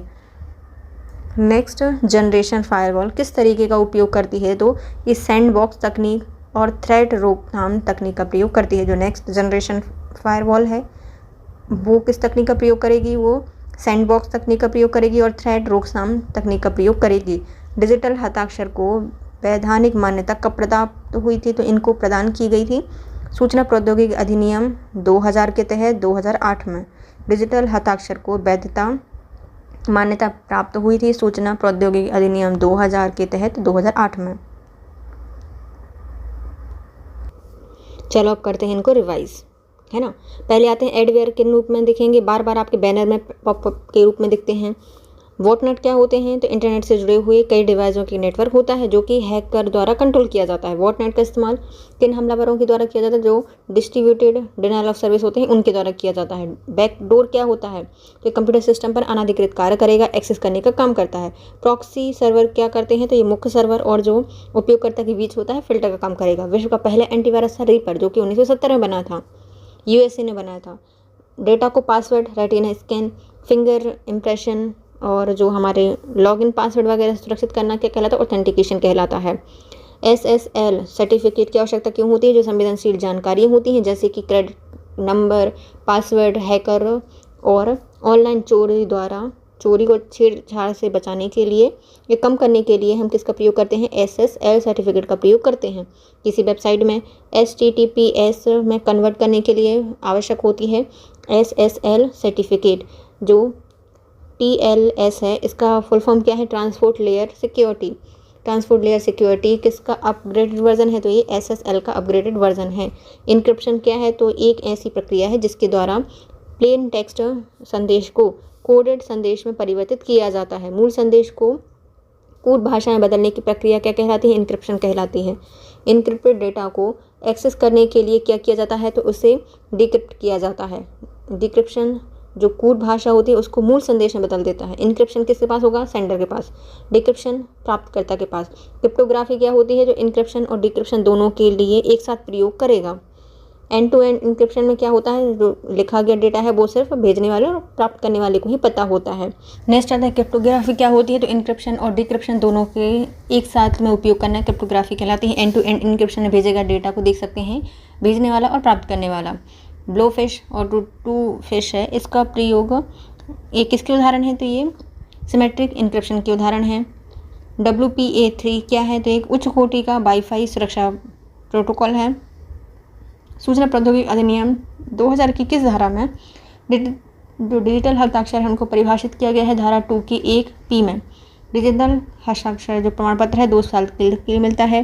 कैप्चा का उपयोग वेबसाइट को किससे बचाने के लिए किया जाता है? जो स्पैमर होते हैं इससे बचाने के लिए कैप्चा का प्रयोग किया जाता है। कैप्चा का फायरवॉल क्या होता है? एक डिवाइस है जिसमें हार्डवेयर सॉफ्टवेयर दोनों होते हैं। फायरवॉल किस नेटवर्क के बीच में गेट का काम करता है? तो सामान्य नेटवर्क और सुरक्षित नेटवर्क के बीच में एक गेट का काम करता है। फायरवॉल क्या है? तो ये सुरक्षा करता है और कंप्यूटर का सेफ्टी बल्ब कहा जाता है। फायरवॉल इनकमिंग डाटा की जांच किसके ज़रिए करता है? तो यूज़र नेम और पासवर्ड के ज़रिए करता है।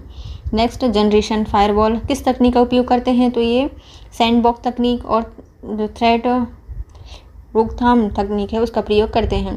डिजिटल हस्ताक्षर की वैधानिक मान्यता प्रदान की जाती है सूचना प्रौद्योगिकी अधिनियम 2000 और उसके तहत 2008 के तहत इसको दिया जाता है। नेक्स्ट आते हैं साइबर क्राइम किसे कहा जाता है। जो साइबर क्राइम होता है ये कंप्यूटर और इंटरनेट के माध्यम से किया जाने वाला गैर कानूनी काम कहलाता है साइबर क्राइम। साइबर क्राइम को और क्या कहा जाता है, इसे नेट क्राइम भी कहा जाता है।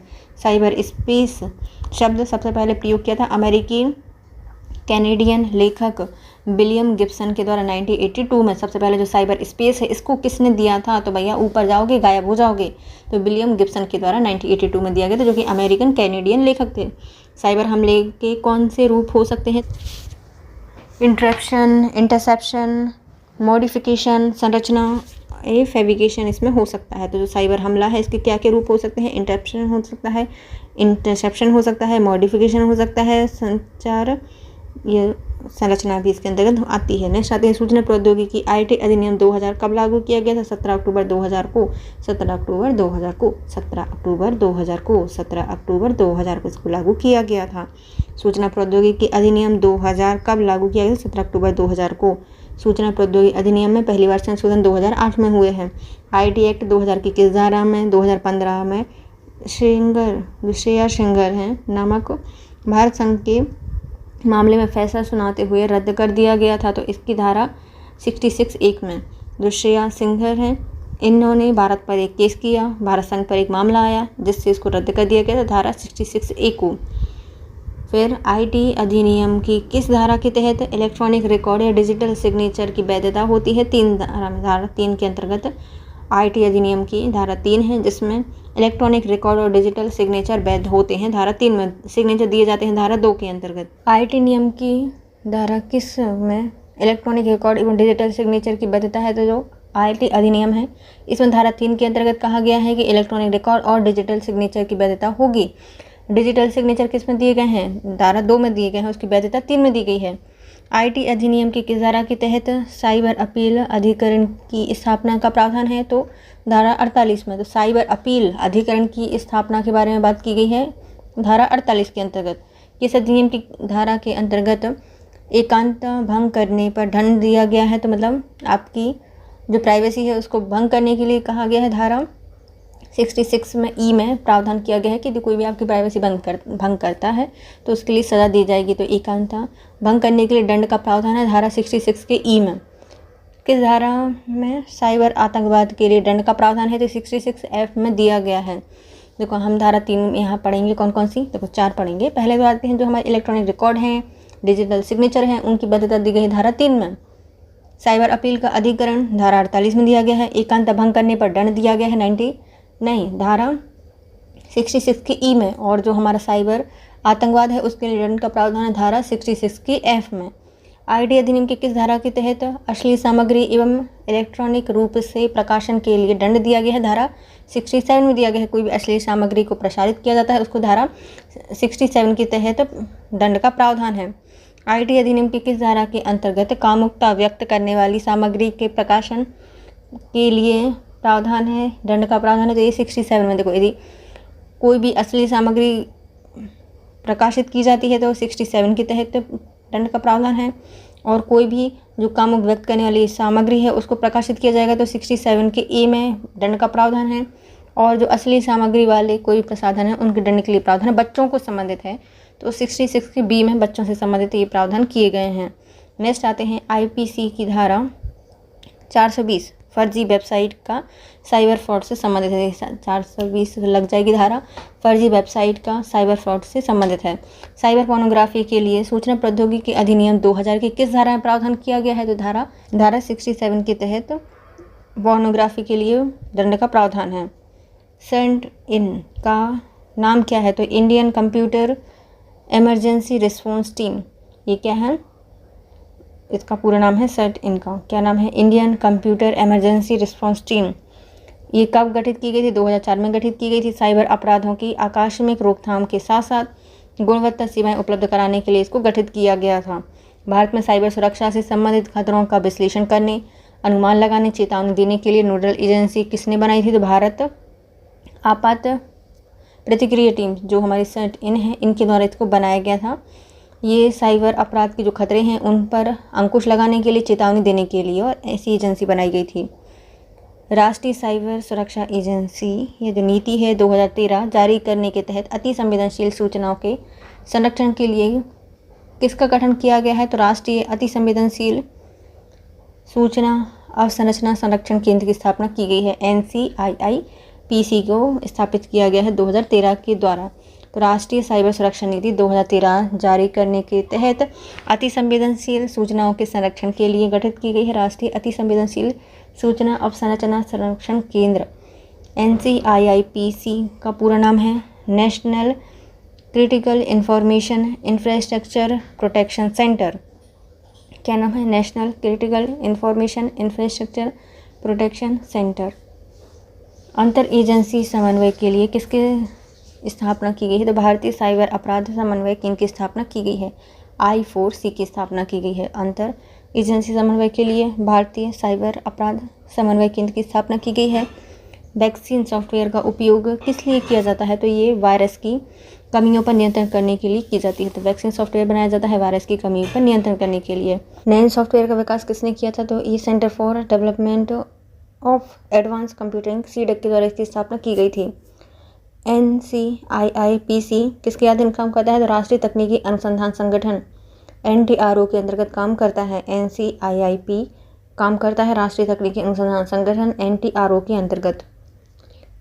उनको रिवाइज करेंगे। तो साइबर क्राइम क्या कहलाता है? तो कंप्यूटर इंटरनेट के माध्यम से किया जाने वाला जो गैर कानूनी काम है उसे क्या कहा जाता है? साइबर अपराध कहा जाता है। साइबर क्राइम को नेट क्राइम भी कहा जाता है। साइबर स्पेस शब्द सबसे पहले दिया था अमेरिकी कैनेडियन लेखक थे विलियम गिब्सन के द्वारा 1982 में।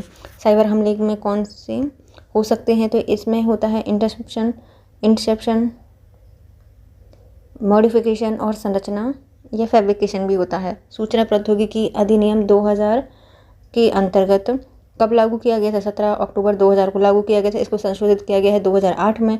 और IT एक्ट 2000 की धारा में जो श्रेया सिंगर हैं इनके द्वारा मामला रद्द कर दिया गया था धारा 66 के A में।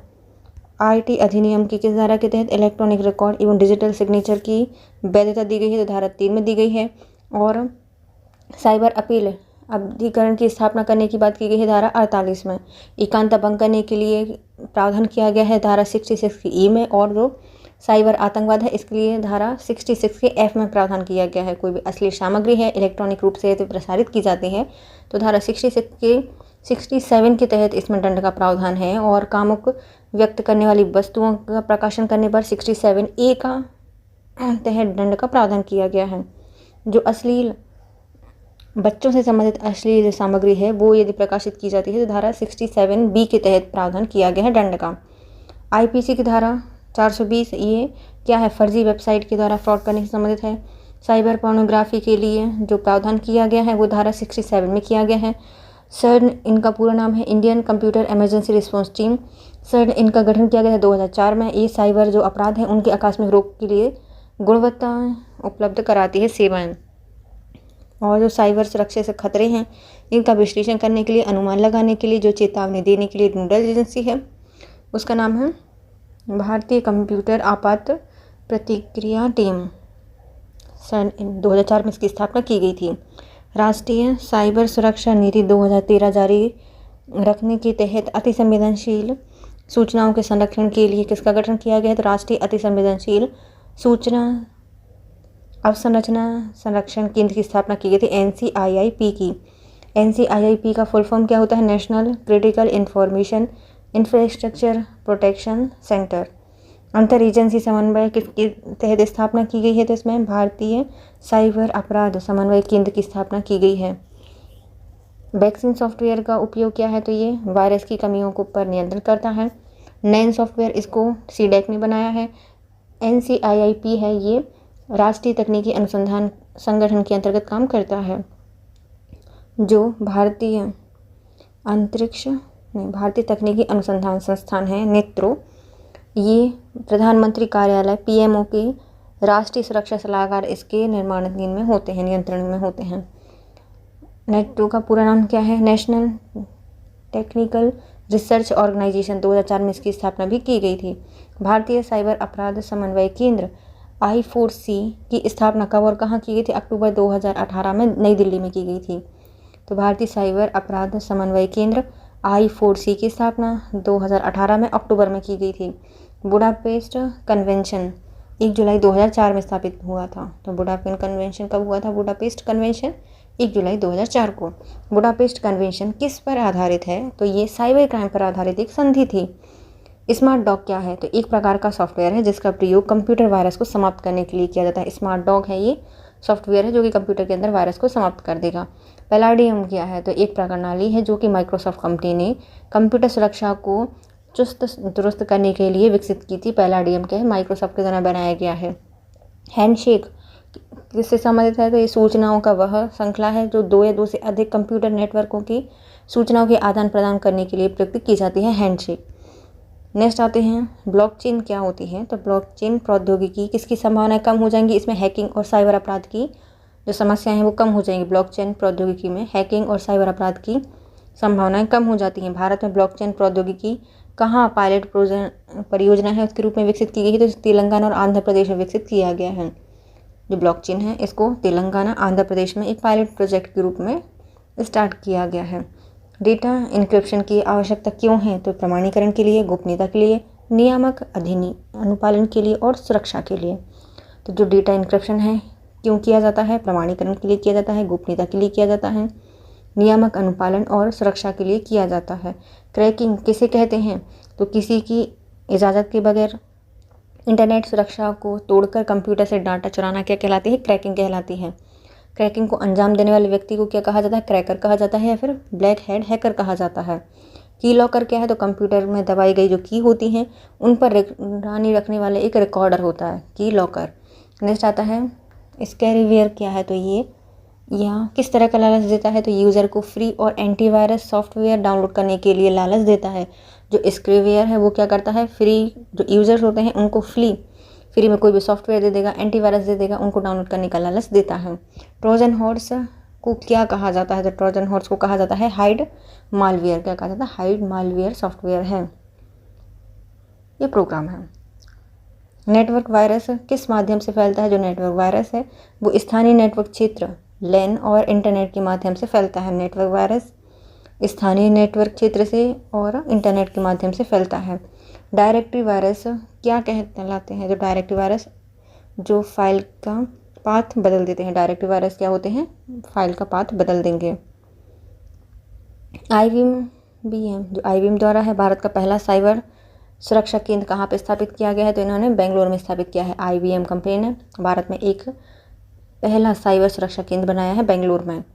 क्यूबिट क्या है? तो ये क्वांटम कंप्यूटर में सूचना की मूल इकाई होती है। जो क्वांटम कंप्यूटर है उसमें जो मूल इकाई है उसे कहा जाता है क्यूबिट। भार OS क्या है? तो एक free open source operating system है। भार OS क्या है? एक फ्री और ओपन सोर्स ऑपरेटिंग सिस्टम है। COCON क्या है? तो केरल सरकार के द्वारा आयोजित साइबर सुरक्षा एवं हैकिंग पर होने वाला एक वार्षिक सम्मेलन है। COCON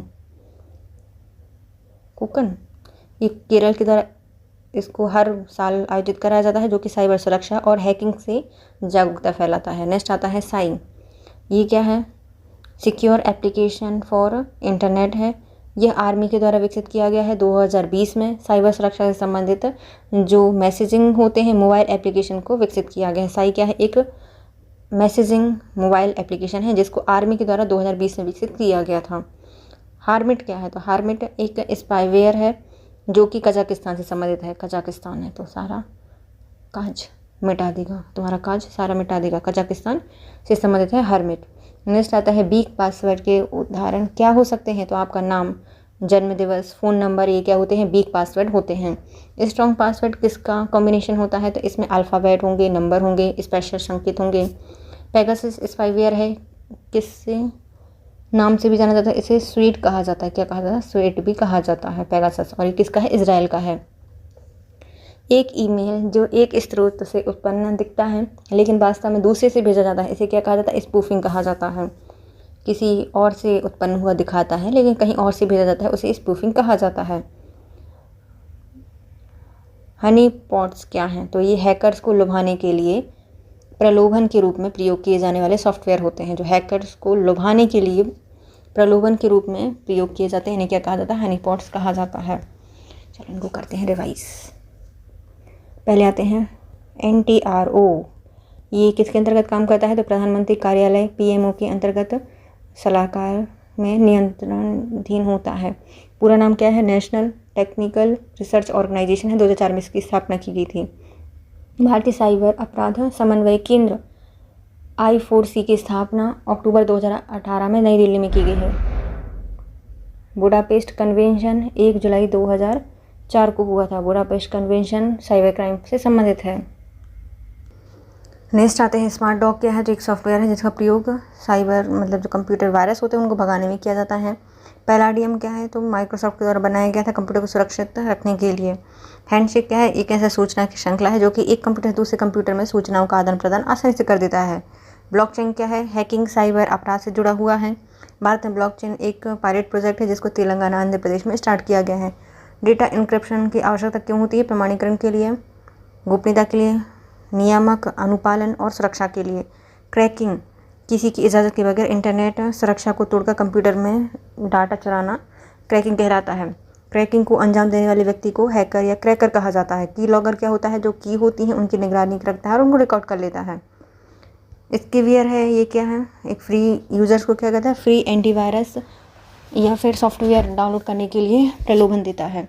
ट्रोजन हॉर्स क्या होते हैं? तो ये हाइड मालवेयर प्रोग्राम होते हैं।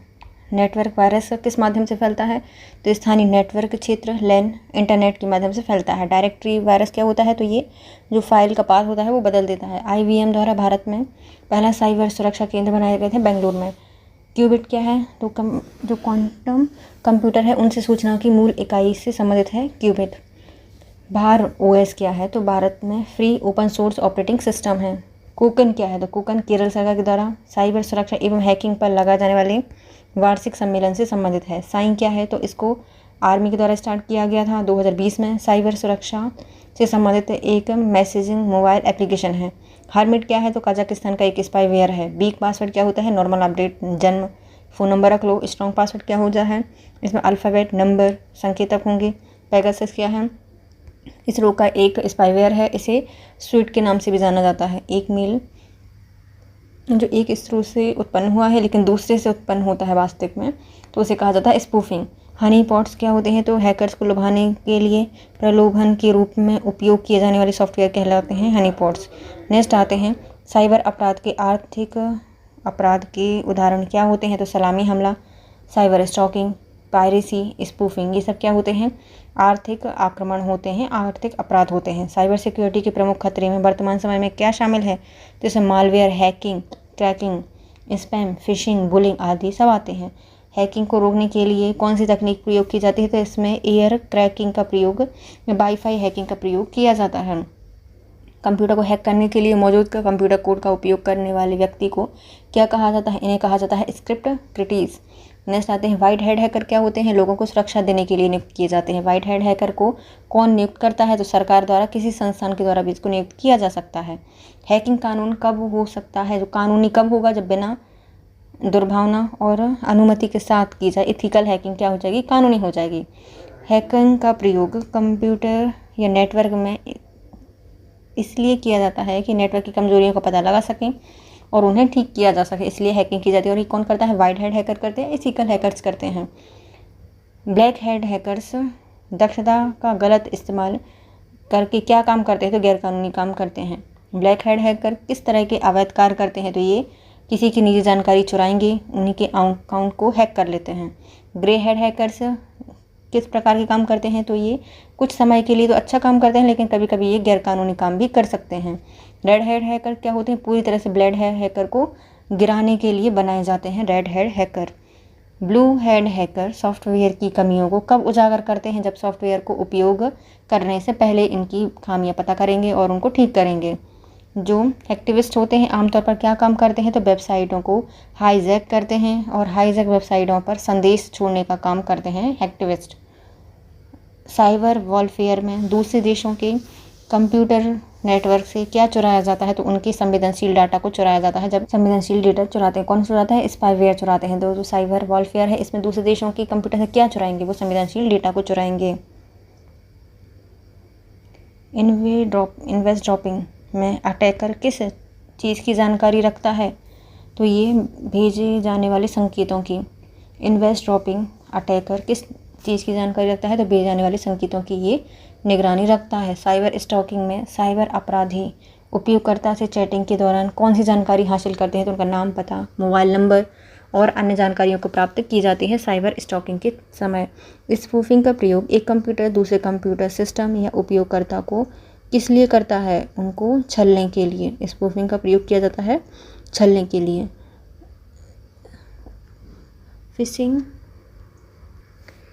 फिशिंग का प्रयोग एक कंप्यूटर से दूसरे कंप्यूटर सिस्टम या उपयोगकर्ता को किस लिए किया जाता है? छलने के लिए किया जाता है। स्पूफिंग का फिशिंग में कानूनी दिखने वाले ईमेल क्यों भेजे जाते हैं? क्योंकि व्यक्तिगत और जो वित्तीय सूचना है उनको प्राप्त किया जा सके। जो फिशिंग होती हैं उनको क्यों भेजा जाता है? क्योंकि व्यक्तिगत और जो वित्तीय सूचनाएं होती हैं उनको प्राप्त करने के लिए। डिनाइल ऑफ सर्विस अटैक में हैकर किस प्रकार से अटैक करते हैं? तो उपयोगकर्ता की सूचनाओं पर अटैक करते हैं। किस पर करेंगे? उपयोगकर्ता की सूचनाओं पर। मैक्रो वायरस किस भाषा में लिखे जाते हैं? तो उसी भाषा में लिखे जाते हैं जैसे कि सॉफ्टवेयर प्रोग्राम में उपयोग किया जाता है।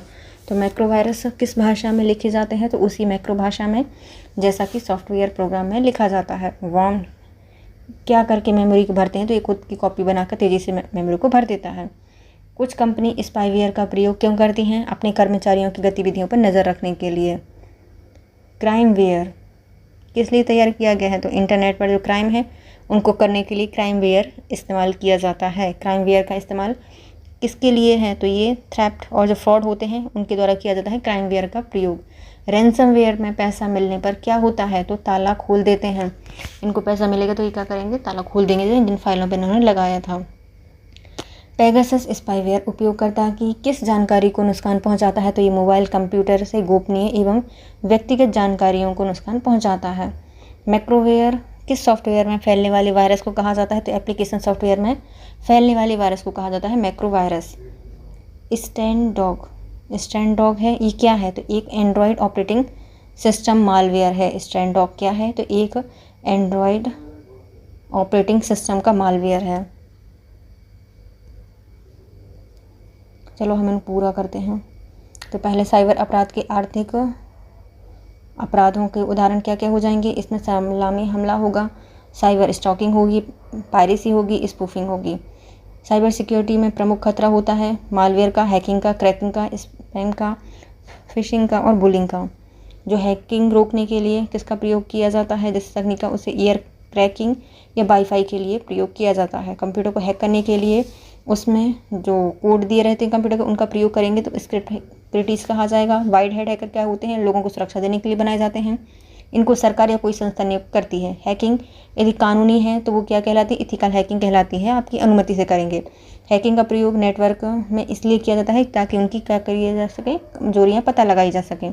ब्लू हेड हैकर क्या होते हैं? गैरकानूनी काम यदि गलत इस्तेमाल करके क्या काम करते हैं? तो black head hacker, sorry blue नहीं, ब्लैक हेड हैकर हैं, क्या करते हैं? गैरकानूनी काम करते हैं। ब्लैक हेड हैकर किसी जानकारी को चुराते हैं, अकाउंट को हैक कर लेते हैं। ग्रे हेड हैकर क्या होते हैं? कुछ समय तक तो अच्छा काम करेंगे लेकिन कभी कभी गैरकानूनी काम भी कर देंगे। ब्लू हेड हैकर क्या होते हैं? सॉफ्टवेयर के उपयोग से पहले सारे सॉफ्टवेयर की कमी होती है उनको उजागर करते हैं, पता लगाते हैं। एक्टिविस्ट क्या करते हैं? कंप्यूटर को हाईजैक कर लेते हैं, वेबसाइट को हाईजैक कर लेंगे और संदेश भेजते हैं। साइबर वॉरफेयर में दूसरे देशों की उनकी संवेदनशील डाटा प्राप्त किया जाता है। इन्वेस्टड्रॉपिंग में अटैकर किस चीज़ की जानकारी करता है? तो ये भेजे जाने वाले जो संदेश हैं उनकी निगरानी करता है। साइबर स्टॉकिंग में साइबर अपराधी उपयोगकर्ता से चैटिंग के दौरान कौन सी जानकारी प्राप्त करेगा? नाम, पता, मोबाइल नंबर और जानकारी। स्पूफिंग में एक कंप्यूटर दूसरे कंप्यूटर सिस्टम या उपयोगकर्ता को किस लिए करता है? छलने के लिए। फिशिंग कानूनी दिखने वाले ईमेल होते हैं, व्यक्तिगत और वित्तीय सूचनाओं को पता करने के लिए किया जाता है। डिनाइल ऑफ सर्विस अटैक में हैकर किस पर अटैक करते हैं? उपयोगकर्ता की सूचनाओं पर। मैक्रो वायरस ये लिखे जाते हैं सॉफ्टवेयर प्रोग्राम के उपयोग की जाने वाली भाषा में। वॉर्म्स ये खुद को कॉपी बना के पूरी मेमोरी को भर देते हैं। कुछ कंपनियां स्पाईवेयर का उपयोग करती हैं कर्मचारियों की गतिविधियों को नज़र रखने के लिए। क्राइमवेयर कंप्यूटर पर चलते हैं, इंटरनेट पर क्राइम करने के लिए बनाए जाते हैं, थ्रेफ्ट फ्रॉड के लिए। रैंसमवेयर पैसा दे दोगे आप उनकी, वो भाई PDF जो FD वगैरह है उन पे क्या कर देता है, ताला खोल देता है। और जो पेगासस है उसकी उपयोगकर्ता की जानकारी में नुकसान पहुंचाएगा, मोबाइल कंप्यूटर की गोपनीयता एवं व्यक्तिगत जानकारी पता कर लेगा। मैक्रो वायरस सॉफ्टवेयर में फैलने वाले वायरस को कहा जाता है एप्लीकेशन सॉफ्टवेयर को। स्टैंडर्ड डॉग ये क्या है, एक एंड्रॉयड ऑपरेटिंग सिस्टम का मालवेयर है। नेक्स्ट आते हैं बूट सेक्टर वायरस का उदाहरण क्या है, तो disk killer, stone virus, Elk Cloner और ब्रेन, ये सब क्या होते हैं, बूट सेक्टर वायरस हैं। क्या है, बूट सेक्टर को ही ये इफेक्ट करते हैं। कौन कौन से हैं, डिस्क किलर है, डिस्क को ख़राब कर देगा, स्टोन वायरस है, एलिक क्लोनर है और ब्रेन है। प्रोग्राम वायरस का उदाहरण क्या है, तो प्रोग्राम वायरस होते हैं, इसे कैस्केड और संडे भी कहा जाता है। प्रोग्राम वायरस के उदाहरण है कैस्केड और Sunday.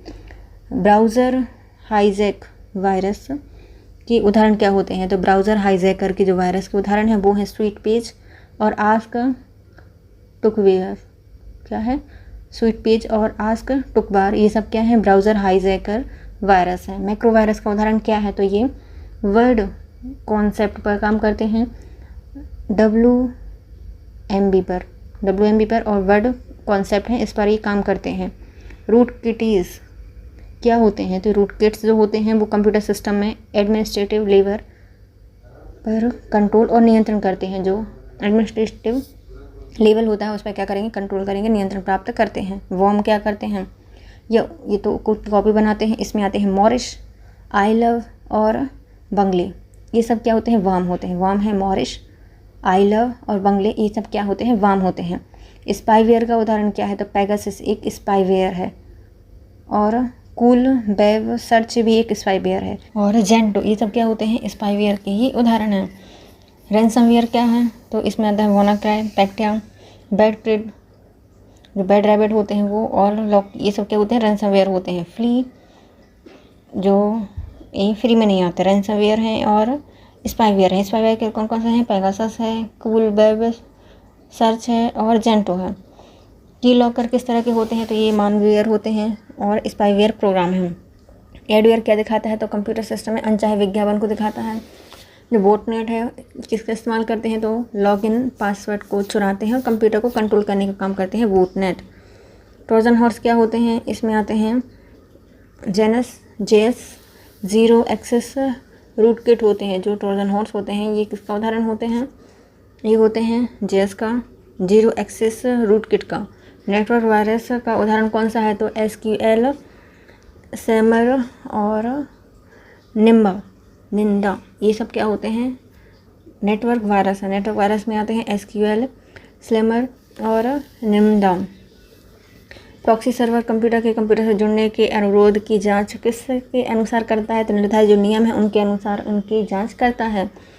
WPA wifi protected access क्या है, तो ये वायरलेस सुरक्षा प्रोटोकॉल है। कौन सा है, वायरलेस सुरक्षा प्रोटोकॉल है। बायोमेट्रिक में किसी व्यक्ति की पहचान करने के लिए कौन से बायोलॉजिकल डेटा का प्रयोग किया जाता है, तो इसमें फिंगरप्रिंट, आवाज़, आँखों की रेटिना और जो नसों का इम्प्रेशन होता है उनको भी इसमें किया जाता है प्रयोग। कैप्चा क्या होते हैं, completely automated public turning text to tell computer and humans apart. Captcha का फुल फॉर्म होता है completely automated public Turing text to tell computer and human apart. Encryption में मूल संदेश को क्या कहा जाता है, जो इनक्रिप्शन होते हैं उसमें मूल संदेश को कहा जाता है सामान्य टेक्स्ट। इनक्रिप्शन में जो गुप्त कोड होता है उनको कहा जाता है सिफर। क्या कहा जाता है, सिफर कहा जाता है। एंटीवायरस किस प्रकार के सॉफ्टवेयर होते हैं, तो ये यूटिलिटी सॉफ्टवेयर होते हैं। एंटीवायरस यूटिलिटी सॉफ्टवेयर होते हैं। प्रचलित एंटीवायरस के कुछ नाम दिए गए हैं, जैसे कि AVG, Avira, West, Bullguard, G Data, F Secure, McAfee, Panda, Norton, quick heal, ये सब क्या होते हैं, एंटीवायरस है। तो एंटीवायरस के उदाहरण हैं AVG, Avira, Avast, Bullguard, G Data, F Secure, McAfee, Panda, Norton और क्विक हील। ब्लॉकचेन पर आधारित एक महत्वपूर्ण नेटवर्क कौन सा है? तो इसका नाम है बिटकॉइन। ब्लॉकचेन पर आधारित एक महत्वपूर्ण नेटवर्क का नाम है बिटकॉइन। ब्लॉकचेन प्रौद्योगिकी को सुरक्षित क्यों माना जाता है? क्योंकि इसमें हैकिंग और साइबर अपराधों की संभावनाएं कम हो जाती हैं। जो ब्लॉकचेन होती है इसमें प्रौद्योगिकी सुरक्षित इसलिए माना जाता है क्योंकि इसमें हैकिंग और जो साइबर अपराध होते हैं उनकी संभावनाएं कम हो जाएंगी। सूचना प्रौद्योगिकी अधिनियम की किस धारा के तहत पहचान चोरी करने पर दंड दिया गया है? तो धारा 66C में दिया गया है। आपने किसी की पहचान चुरा ली तो आपको दंड दिया जाएगा। साइबर सुरक्षा के लिए मुफ्त मानकों का प्रयोग किस नीति में किया जाता है? तो राष्ट्रीय साइबर सुरक्षा नीति 2013 में। जो साइबर सुरक्षा के लिए मानक हैं मुफ्त में जो प्रयोग किए जाते हैं उनका नाम है राष्ट्रीय साइबर सुरक्षा नीति 2013। भारतीय साइबर अपराध समन्वय केंद्र I4C की स्थापना की गई है। नवनिर्मित साइबर सुरक्षा और सूचना सुरक्षा विभाग के द्वारा जो गृह मंत्रालय के अधीन आता है। भारतीय साइबर अपराध समन्वय केंद्र की स्थापना नवनिर्मित साइबर सुरक्षा एवं सूचना सुरक्षा विभाग गृह मंत्रालय के अंतर्गत आता है। चलो हम इनको देखते हैं फिर से। पहले आते हैं हमारे बूट सेक्टर वायरस का उदाहरण क्या होता है? तो ये डिक्लेयर हो गया, स्टोन वायरस हो गया, एलेक क्लोनर हो गया और जो ब्रेन होता है ये सब क्या होते हैं? बूट सेक्टर होते हैं। प्रोग्राम वायरस के उदाहरण कौन कौन से होते हैं? कैस्केड संडे ये प्रोग्राम वायरस हैं। ब्राउज़र हाईजैक वायरस होते हैं, इसमें आते हैं स्वीट पेज, आस्कर, टुकवार। मैक्रो वायरस का उदाहरण क्या होता है? वर्ड कॉन्सेप्ट और DMW। रूट किट्स क्या होते हैं? कंप्यूटर सिस्टम में जो एनिमेटेड लेवल पर कंट्रोल या नियंत्रण प्राप्त करते हैं। वर्म क्या होते हैं? इसके उदाहरण है मॉरिस, आई लव और बगले। स्पाईवेयर के उदाहरण हैं पेगासस, कूल वेब सर्च और जेंटो। रैंसमवेयर के उदाहरण है वानाक्राई, पेक्टिया, बैड रैबिट और लॉकी। की लॉकर के उदाहरण हैं मालवेयर, स्पाईवेयर प्रोग्राम। एडवेयर दिखाई देते हैं कंप्यूटर सिस्टम में अनचाहे विज्ञापन को। जो बॉटनेट का इस्तेमाल किया जाता है वो लॉगिन आईडी और पासवर्ड को चुराने, कंप्यूटर को कंट्रोल करने के लिए किए जाते हैं। ट्रोजन हॉर्स उदाहरण है जेनस, जीरो एक्सेस रूट किट के उदाहरण हैं।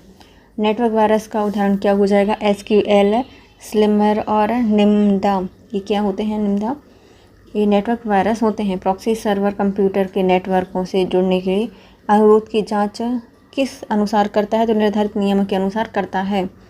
WPA वाईफाई प्रोटेक्टेड एक्सेस क्या है? तो वायरलेस सुरक्षा प्रोटोकॉल है। बायोमेट्रिक में किसी व्यक्ति की पहचान करने के लिए कौन से बायोलॉजिकल डेटा का उपयोग किया जाता है? तो इसमें फिंगरप्रिंट, आवाज़, आँखों की रेटिना और नसों का इम्प्रेशन देखा जाता है। कैप्चा का फुल फॉर्म क्या है? Completely automatic public Turing test to tell computer and human apart. Encryption में जो मूल संदेश होता है उसे कहा जाता है सामान्य टेक्स्ट और इंक्रिप्शन के बाद जो कोड होता है उसे कहा जाता है सिफर टेक्स्ट। एंटीवायरस किस प्रकार के सॉफ्टवेयर होते हैं? तो यूटिलिटी सॉफ्टवेयर होते हैं। प्रचलित जो एंटीवायरस हैं उनके नाम हैं AVG, अवीरा, अवेस्टा, बुलगार्ड, जी data, F-Secure, McAfee, Panda, Norton, quick Heal. Blockchain पर आधारित एक महत्वपूर्ण नेटवर्क कौन सा होता है? तो बिटकॉइन क्या होता है? एक ब्लॉकचेन पर आधारित महत्वपूर्ण नेटवर्क है। ब्लॉकचेन प्रौद्योगिकी को सुरक्षित क्यों माना जाता है? क्योंकि इसमें हैकिंग और साइबर सुरक्षा की संभावनाएं कम हो जाती हैं। सूचना प्रौद्योगिकी अधिनियम की किस धारा के तहत पहचान चोरी पर दंड दिया गया है? तो 66C में दिया गया है पहचान चोरी पर दंड। साइबर सुरक्षा के लिए मुफ्त मानकों का प्रयोग किस नीति में किया जाता है? तो राष्ट्रीय साइबर सुरक्षा नीति 2013 में ये किया गया है। मुफ्त मानकों का प्रयोग। भारतीय साइबर अपराध समन्वय केंद्र I4C की स्थापना किस विभाग के अंतर्गत की जाती है? तो नवनिर्मित साइबर सुरक्षा और सूचना सुरक्षा विभाग गृह मंत्रालय के अधीन इसकी स्थापना की गई है। चलो हम नेक्स्ट देखते हैं। पहले आते हैं हमारा साइबर बुलिंग में दूसरों को डराने के लिए किस प्लेटफॉर्म का प्रयोग किया गया है? तो इसमें टेक्स्ट मैसेज होते हैं, ईमेल होते हैं, सोशल मीडिया प्लेटफॉर्म होते हैं, वेब पेज होते हैं और चैट रूम होता है। साइबर बुलिंग में दूसरों को डराने धमकाने के लिए जो प्लेटफॉर्म प्रयोग किया जाता है उसमें आते हैं text message, email, social media platform, web page और चैट रूम। साइबर पोर्नोग्राफी के अंतर्गत क्या शामिल किया जाता है, तो इसमें इंटरनेट पोर्नोग्राफी और असली वेबसाइटों को इसमें शामिल किया जाता है। पायरेसी में मूल उत्पाद या प्रति की कॉपी को किस माध्यम से बेचा जाता है, इसमें कालाबाजारी के माध्यम से बेचा जाता है। स्पूफिंग को कौन सी तकनीक कहलाती है, तो स्पूफिंग में अनाधिकृत अनऑथराइज्ड यूज़र को अधिकृत या ऑथराइज्ड यूज़र की जानकारी के बिना एक्सेस करने की तकनीक कहलाती है स्पूफिंग। स्पूफिंग के उदाहरण क्या होते हैं, इसमें कॉलर आईडी स्पूफिंग होती है, ईमेल स्पूफिंग होती है और कॉन्टैक्ट स्पूफिंग होती है। स्पूफिंग के उदाहरण होते हैं caller ID spoofing, email spoofing और कॉन्टैक्ट स्पूफिंग। की लॉकर क्या होते हैं, तो कंप्यूटर में दबाए गए जो की होती है उन पर निगरानी रखना और रिकॉर्ड करना होता है।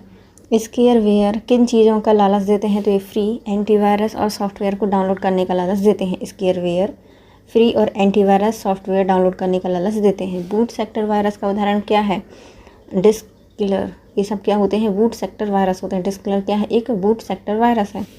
हनी टॉप सॉफ्टवेयर उदाहरण उपयोग क्यों किया जाता है, तो घुसपैठ को पकड़ने के इरादे से उनको आकर्षित करने के लिए प्रयोग किया जाता है। हनी टॉप क्या है, एक सॉफ्टवेयर है जो कि घुसपैठियों को पकड़ने के इरादे से उनको आकर्षित करने के लिए इनका प्रयोग किया जाता है। ISEA क्या है, तो information security education awareness. Information security education awareness है। साइबर सुरक्षा और हैकिंग पर होने वाला जो वार्षिक सम्मेलन है वो कौन सा है, तो इसको कहा जाता है कुकन। किसके द्वारा किया गया था, केरल के द्वारा किया गया था, जो केरल सरकार है इसके द्वारा इसको किया गया था। चलो हम देखते हैं साइबर बुलिंग में क्या क्या प्रयोग किए जाते हैं। इसमें टेक्स्ट मैसेज होते हैं, ईमेल होते हैं, सोशल मीडिया प्लेटफॉर्म होते हैं, वेब पेज होते हैं, चैट रूम होता है। साइबर पोर्नोग्राफी के अंतर्गत इंटरनेट पोर्नोग्राफी और असली वेबसाइटों को प्रयोग किया जाता है।